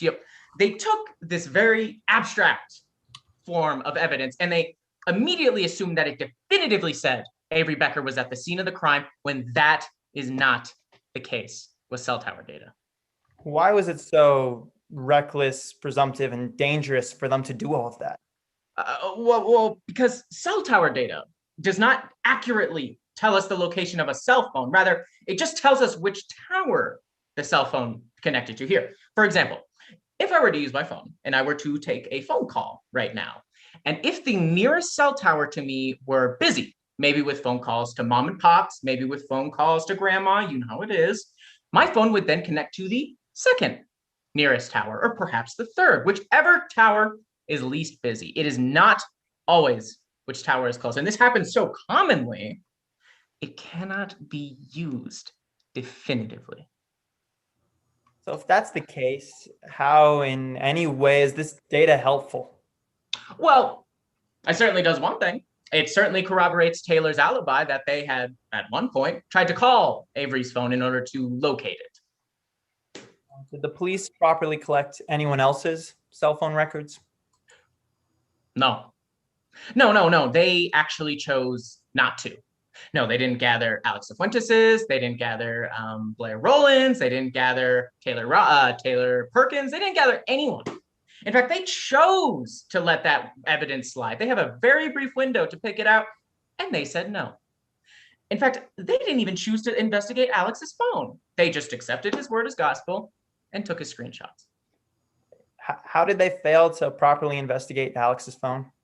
Well, again, they accepted screenshots from him. Yeah, this is the police that we're talking about, the police that are supposed to look into every little fact, every little aspect of a case. Guess what they didn't do? In fact, they took his word as gospel. Alex is the only one saying these are genuine. And the fact of the matter is the police chose not to investigate his phone. And that makes those text messages incredibly questionable. Sure is something. Let's move on to how did your investigation differ from that of the police's? Well, I can tell you from a base level that the first thing I didn't do was jump to conclusions about who the witness is based off of evidence that leads to nothing. Take the scuff marks, for instance. In fact, today prosecution was very adamant about bringing those up to you, the jury. Now, one thing you will never hear or never see within this case is when these scuff marks were made, because there is nothing to date these scuff marks. There is no time.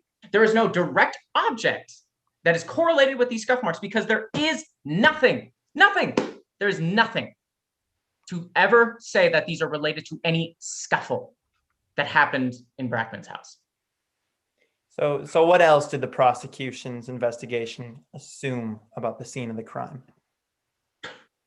Well, they certainly assumed a lot about the Ring doorbell. You know, that little doorbell doohickey that you'll usually see outside of a lot of rich folks' homes. They assumed four things with that. The first thing they assumed was that the Ring doorbell pinged Brackman's phone.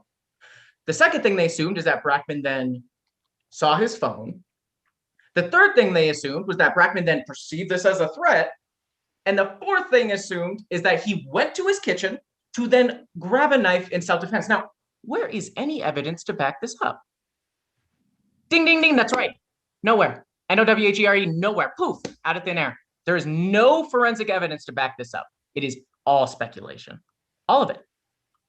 Well, it sounds like the prosecution made a few assumptions, but at least they didn't have any critical evidence, right? Huh. Oh, if only you were right, my friend.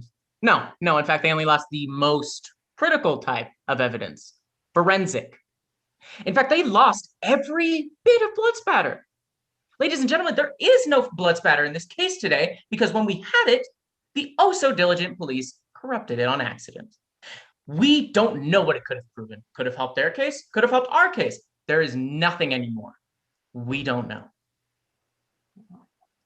Oh, dialing it back, taking it back, you mentioned alternate suspects at the beginning. Who exactly were you referring to? Well, to be honest with you, I can't say for sure. Brackman had a lot of clients. Brackman had a lot of students, which of course the police didn't look into because why would they? But I did find evidence for a potential alternate suspect, and that's Blair Rowlands. Who is Blair Rowlands? All right, so Blair Rowlands is is the son of an ex-client of Brackman who was sent to jail for life in a very vocal trial. And what did you find about this Blair Rowlands? Well, I looked into a multitude of things. I found that Blair Rowlands had a very similar physical build to the person in the Ring video. I found that Blair also was not at school that day. And I found that Blair was also very close with Alex Cifuentes, who, coincidentally, was last seen with Avery Becker's phone. Wow, so what did the police report have to say about all this evidence and about Blair? Huh. What did they have to say about it? Nothing. In fact, they supported a whole Mount Everest-sized mountain of nothing. There was no word about it. There was no investigation. They didn't even look into alternate suspects. I did. So, Professor Van Owen, what is your conclusion from the police's work? Well, you'll be happy to know that the police made my conclusions very simple. The police messed up a lot. A lot. You see, evidence is key to a case. And without that evidence, you can't then expect to unlock the case. And ladies and gentlemen, there is no evidentiary key to convict Avery Becker of this murder. Thank you, Your Honor. No further questions. Ms. Dolan, any cross? Yes, Your Honor. May I proceed? You may. Professor, you stated you were disillusioned with police work after you quit your job as a police officer because a woman sued you and the APD. Because the police gave me permission to use tactics that I now So regret. that's a yes, you were disillusioned with police work? Oh, thankfully so, yes. Consequently, you like to think of yourself as a check on the power of the police. Oh, not just a check, the best and most well-educated expert on it. Yes. You've only been an expert for the defense, never the prosecution. Well, right. You have the police with you right now, prosecution. You stated that you make a decent living revealing where the police have dropped the ball. Right. I certainly do. You charge $225 per hour for investigation work. Of course. Have to feed my husband, Charlie, somehow. $450 per hour for court testimony. Certainly.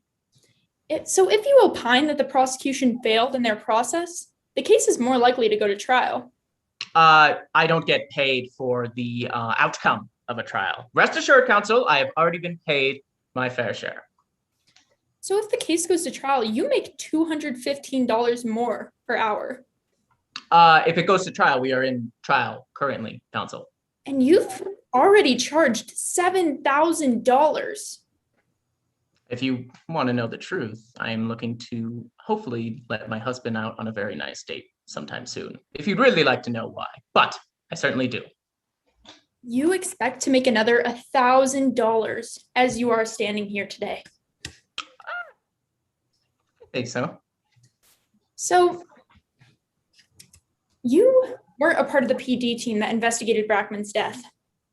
No, thank God I was not a part of that. I would not want to be a part of that trash fire. You weren't at the crime scene? No. You didn't collect any evidence. No, but the police barely did too. You didn't conduct any witness interviews.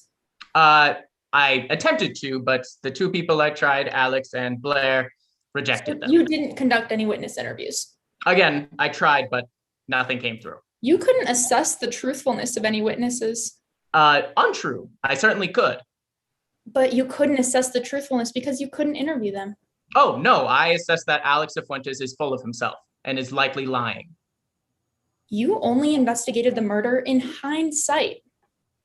Oh, well, of course, I wasn't there in the murder. You could have obtained the cell tower records from the day prior to the murder, but you didn't. No, I couldn't actually. They were erased by the time I received the case. However, you admit that you should have obtained those records in your statement. Ah, yes, if I was there, I would have. And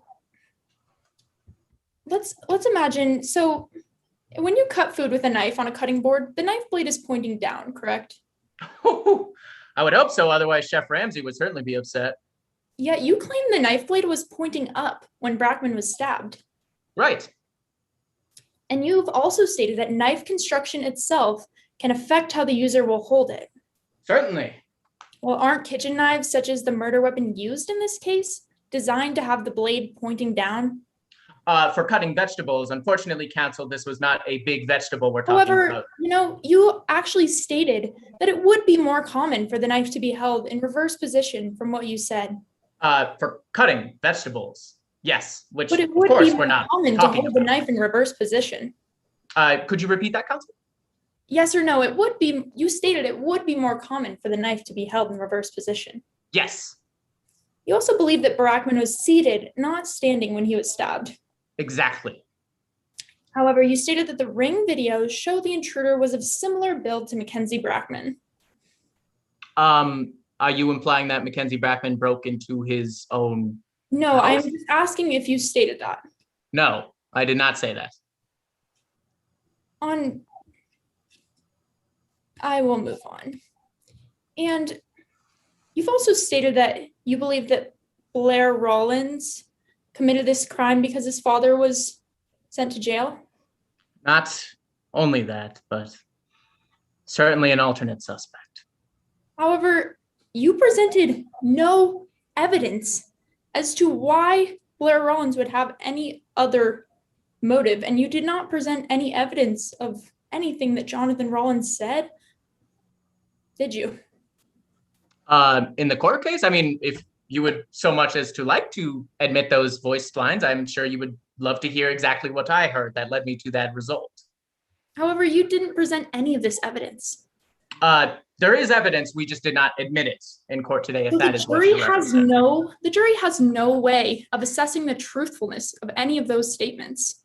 Counsel, if you would like to admit it, I would be very happy to However, agree over because it we with did you. not introduce any of this evidence, the jury cannot know whether any of the things that you said are true about Blair Rollins and Jonathan Rollins. Again, counsel, I would be very happy to admit them with you. I'm actually in agreement. I would love to admit them. No further questions, Your Honor. Thank you. Any redirect? No redirect, Your Honor. The witness may be excused. Does the defense wish to call any additional witnesses? No, Your Honor. In that case, would the prosecution like to give a closing argument? Yes, Your Honor. You may proceed. It was payback gone wrong. On March 6th, 2020, Avery Becker broke into Mackenzie Brackman's house. Avery wanted to cause some trouble, shake Brackman up, and get revenge. Maybe Avery didn't intend to kill his coach that day. Nonetheless, Mackenzie Brackman ended up lying face down in a pool of blood, dead. Your Honor, members of the jury, the people proved beyond a reasonable doubt, based upon all the evidence, that Avery Becker committed second-degree burglary and murder in the first degree, otherwise known as felony murder, on March 6th. When Avery was upset over an argument at practice, he wrote Worst Attorney Award on the hood of Brackman's car in permanent marker. That day, Avery showed us who he really is. Impulsive, vindictive, malicious. When Avery was permanently kicked off the team, he wasn't just upset. He was enraged. He decided to go to Brackman's house and trash it to get payback. Maybe he didn't think Brackman would be home. Maybe he didn't think Brackman would be armed with a knife. Maybe he wasn't thinking at all. It was payback gone wrong. Now, Avery denies that he was at Brackman's house on March 6th because according to Avery and Taylor Perkins, Avery's alibi witness and best friend, they were looking for Avery's phone all day, which we heard was like her third kidney. The defense wants you to believe that Avery lost his phone on March 5th and didn't realize it was missing until the next day. Use your common sense. We know Avery's parents took his phone every night. Also, what teenager can survive without their phone for possibly up to 12 hours? The evidence shows that there were both texts and calls from Taylor to Avery's phone on the day of the murder. However, no one sends a text to find a phone, especially in a noisy mall or burger joint. As everyone knows, you use the app Find My iPhone. As everyone also knows, Taylor would do anything for Avery. Remember, Taylor quit the A-team, so Brackman would have to take Avery back. What would Taylor do to keep Avery out of prison? The defense's expert wants you to believe that Blair Rollins committed this heinous crime because his father, a client of Brackman's, was sent to prison. But the defense introduced no evidence that could possibly lead to Blair Rollins being a suspect. We have proved through our witnesses that Avery Becker broke into Brackman's house and killed him, whether he meant to or not, which is felony murder. Alex Cifuentes testified that Avery texted that he was going to break into Brackman's house and trash it, which constitutes the felony of second-degree burglary. In Avery's words, that'll show him. Detective Markowitz proved that Avery was in the area of Brackman's house at the time of the murder. The texts and calls showed Taylor was desperately trying to get in touch with Avery, who was not responding because he was at Brackman's house. And lastly, the crime scene photographs are evidence of a struggle, which Kyle Kuzak confirmed. The evidence shows that in the end, Avery fatally stabbed Brackman. Only Avery knows if he entered that house with the intent to kill. But his intent to kill doesn't matter. What matters is that while committing the felony of second-degree burglary, Mackenzie Brackman ended up dead, lying in a pool of his own blood. It was payback gone wrong. Members of the jury, we ask you to find Avery Becker guilty of the murder of Mackenzie Brackman. Thank you. Would the defense like to make a closing statement? Yes, Your Honor. You may proceed. We will never know who killed Mr. Brackman. We will never know who killed Mr. Brackman because the police investigation was fatally flawed. The police were hyper-focused on Avery Becker from the beginning. They zoomed in on this puzzle and tried to make you see only one section. But we're asking you to take a step back, to look at the entire puzzle. Because when you do, you will see that it shows Avery Becker's innocence. Let's start with Detective Markowitz, the lead detective. The detective spoke with one person on the mock trial team, Alex Cifuentes. Now, Alex told her it could be Avery, and she never looked anywhere else, never called other members of the team. Mr. Brackman was killed in his home, and she didn't investigate anything about his home life. Mr. Brackman was a criminal defense attorney, and she didn't investigate any of his previous clients. The evidence we do have is tainted. How are we supposed to trust the detective's investigation when there are photos where the victim's arm is moved? How are we supposed to believe his conclusions when critical evidence was altered or even missing? Photos of the blood spatter were destroyed. It is like throwing pieces out the window. They also brought Kyle Kuzak to the stand. Kuzak told you about her assumptions. Well, assumptions is a fancy word for guess. Kuzak guessed the knife was from the house. He guessed there was a struggle when Mr. Brackman had no other injuries, and he guessed it was Avery Becker when there was no DNA. Then you heard Alex Cifuentes.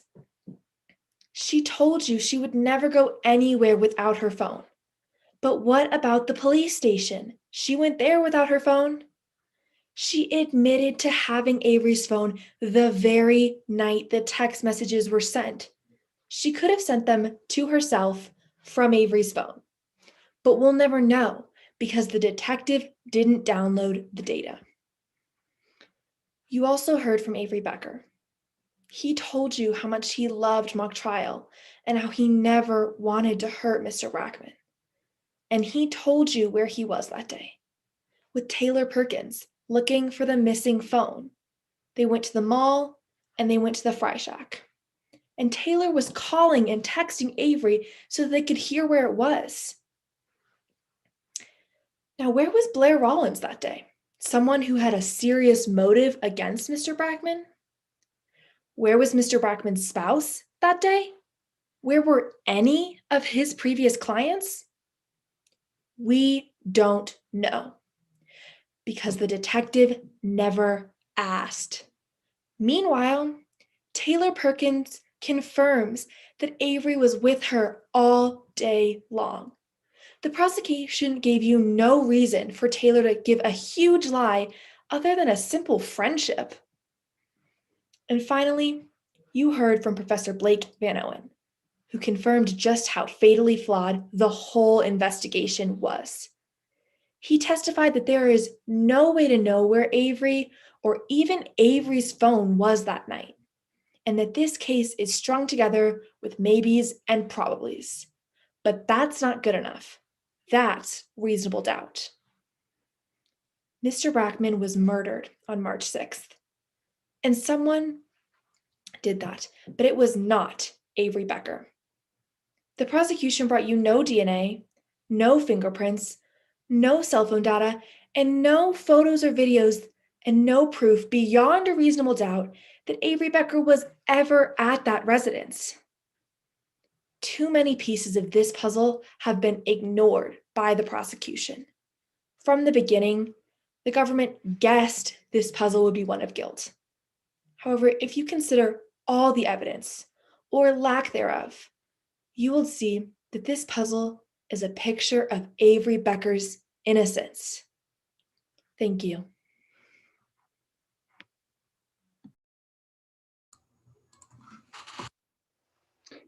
This concludes the presentation of this trial. I'm going to give the scoring Honor, jurors. Could I please present rebuttal? You may, but also be aware in the future you do have to reserve it ahead of time or it's waived. Oh, sorry. I was. But for the interest of this competition, I would love to hear what you have to say. Okay. May I proceed? You may. Your Honor, members of the jury, in Avery's statement, he told his mom he would get back at Brackman if it was the last thing he did. Boy, did he get back at him. When considering all of the evidence, we proved that Avery Becker is guilty of second-degree burglary and felony murder beyond a reasonable doubt. Thank you.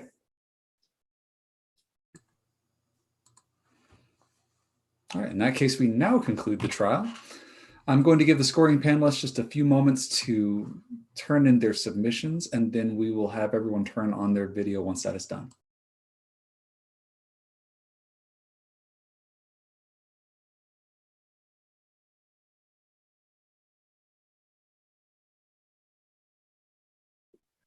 We received all 3 of the score sheets, so you guys are good to proceed and give some feedback. All right, so I know that Kathy actually judged with me yesterday, so she's probably heard some of these comments that I'll make. So first off, I just have to say how impressed we always are watching students, especially at the high school level, come in here and just kick butt and do this so well. So first off, congratulations to everybody. You did a wonderful job all the way around. Really enjoyed watching all the stuff you did. I know that a lot of attorneys are still uncomfortable trying to do things like this, so very well done. I'm going to kind of run through and do a few general comments and then go through a couple quick comments for each student. And first, I know this is something that's really hard to get around. Everybody treats the judge like they're the absolute boss of the entire world. Remember, you're not trying to impress the judge, you're trying to impress the jury. So you don't always need to ask permission to show an exhibit to a witness. You can just say, let the record reflect, I've shown this exhibit to opposing counsel, I'm now showing it to the witness. Move on. You don't have to ask for permission at that point. You do have to ask to admit it. You do have to ask to publish it unless you get a blanket permission from the court.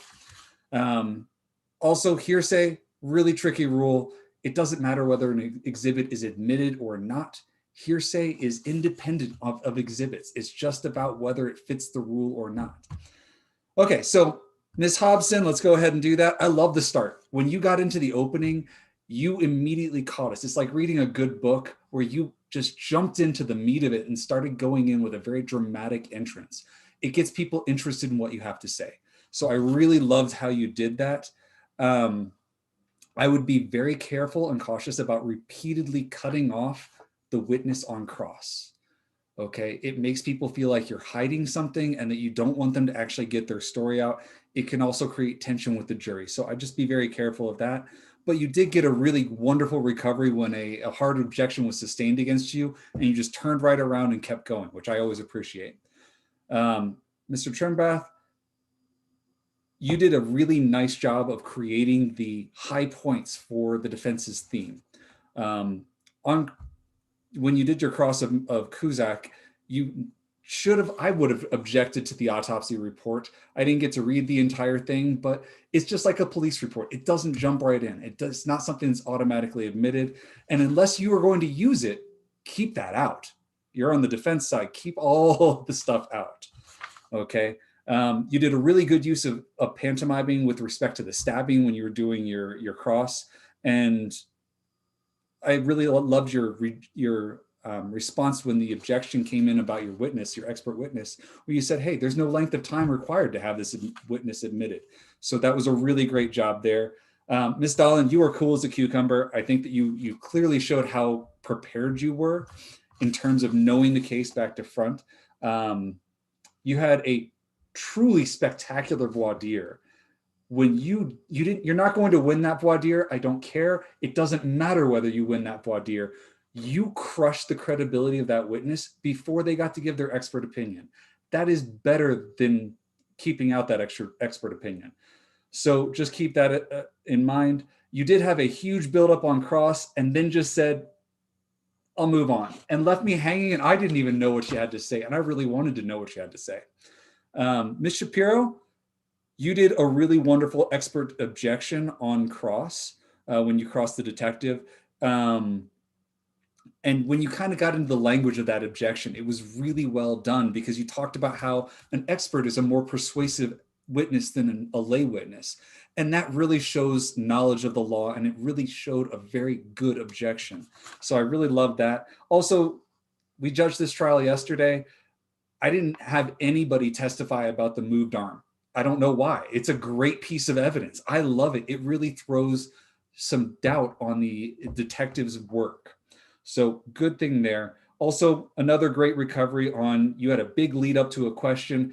The objection came in, it got sustained, and you just turned around and went right into another question, which is wonderful. Ms. Peck, I do always have to warn you, you got objected to, and then you regurgitated 6 different reasons why the objection didn't come across, and it felt like you were reading down the cheat sheet list. I know I've done that before. It happens. It's a very important thing to do. Focus on what the objection was and then really hit the reason why that objection didn't come through. You hit it. You actually, your first response to it was all I needed, and then you were ready to go.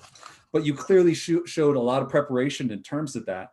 And then I really feel like your cross on Perkins was a much better and more appropriate way where you came in and actually got out what you wanted to do. So you held great poise on that one. Ms. Angevine, you had excellent delivery on cross. And this is one of the best compliments that I can give. You testified on cross. The witness didn't testify at all. You testified. You walked through and you just got a yes, yes, yes, yes. And you had emotion and feeling into it so that no one cared what the witness had to say. They were listening to you. So that is a very, very important thing to do. Big attorney here in town once told me that that's a very high compliment. So I always like to point that out when people do it. One thing that I will mention is that you have a very quiet demeanor, and it's very, very evocative, like it shows emotion. But it can also be a detriment at certain points. When you got back into redirect, it sounded more submissive and you sounded defeated. And that's something that it's very easy to just change and show confidence all the way through that, because it is such a powerful tool to be able to speak with that much emotion. Also, this is just a weird comment for the entire group. I'd be very cautious about relying on how important a phone is to a teenager and how no teenager could ever go for 12, 18 hours without a phone, because your jury is not going to be made up of teenagers. In fact, the majority of jury members tend to be in the older generation because they show up. Go figure. So those were my comments. Overall, I think everybody did such a wonderful job between all the advocates and all the witnesses. So very impressed with all the work that you guys put into this.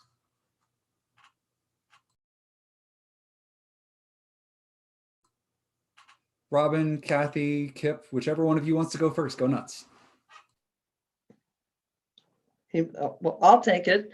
Yeah, I mean, I think the judge probably softened my language, what I might normally use, but I teach college level. But what an amazing kick butt run. I mean, this whole presentation from all sides was just a pleasure to watch you. I mean, you had all put so much effort into this, and it was so visible and truly appreciated. The one thing I would say is I've never seen, I mean, I've done this for a number of years, but I have never seen a round where every witness was so well prepared and played the witness role and did it convincingly.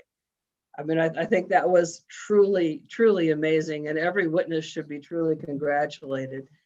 One thing, this one is just sort of and kind of a probably higher level maybe than what might be expected at the high school level, but when a jury hears something, they remember primacy and recency, or you know, what they hear most recent, and then maybe the first thing that came out of your mouth. But unfortunately, when you close this case, you had a witness who was flamboyant, had totally taken control. Yeah, I know, I see that thumb up.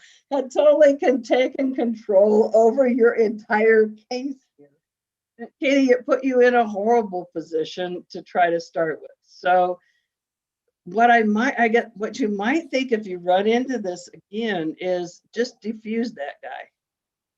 You know, because that's the first, that was the last thing the jury heard, and that's right, what's in their mind.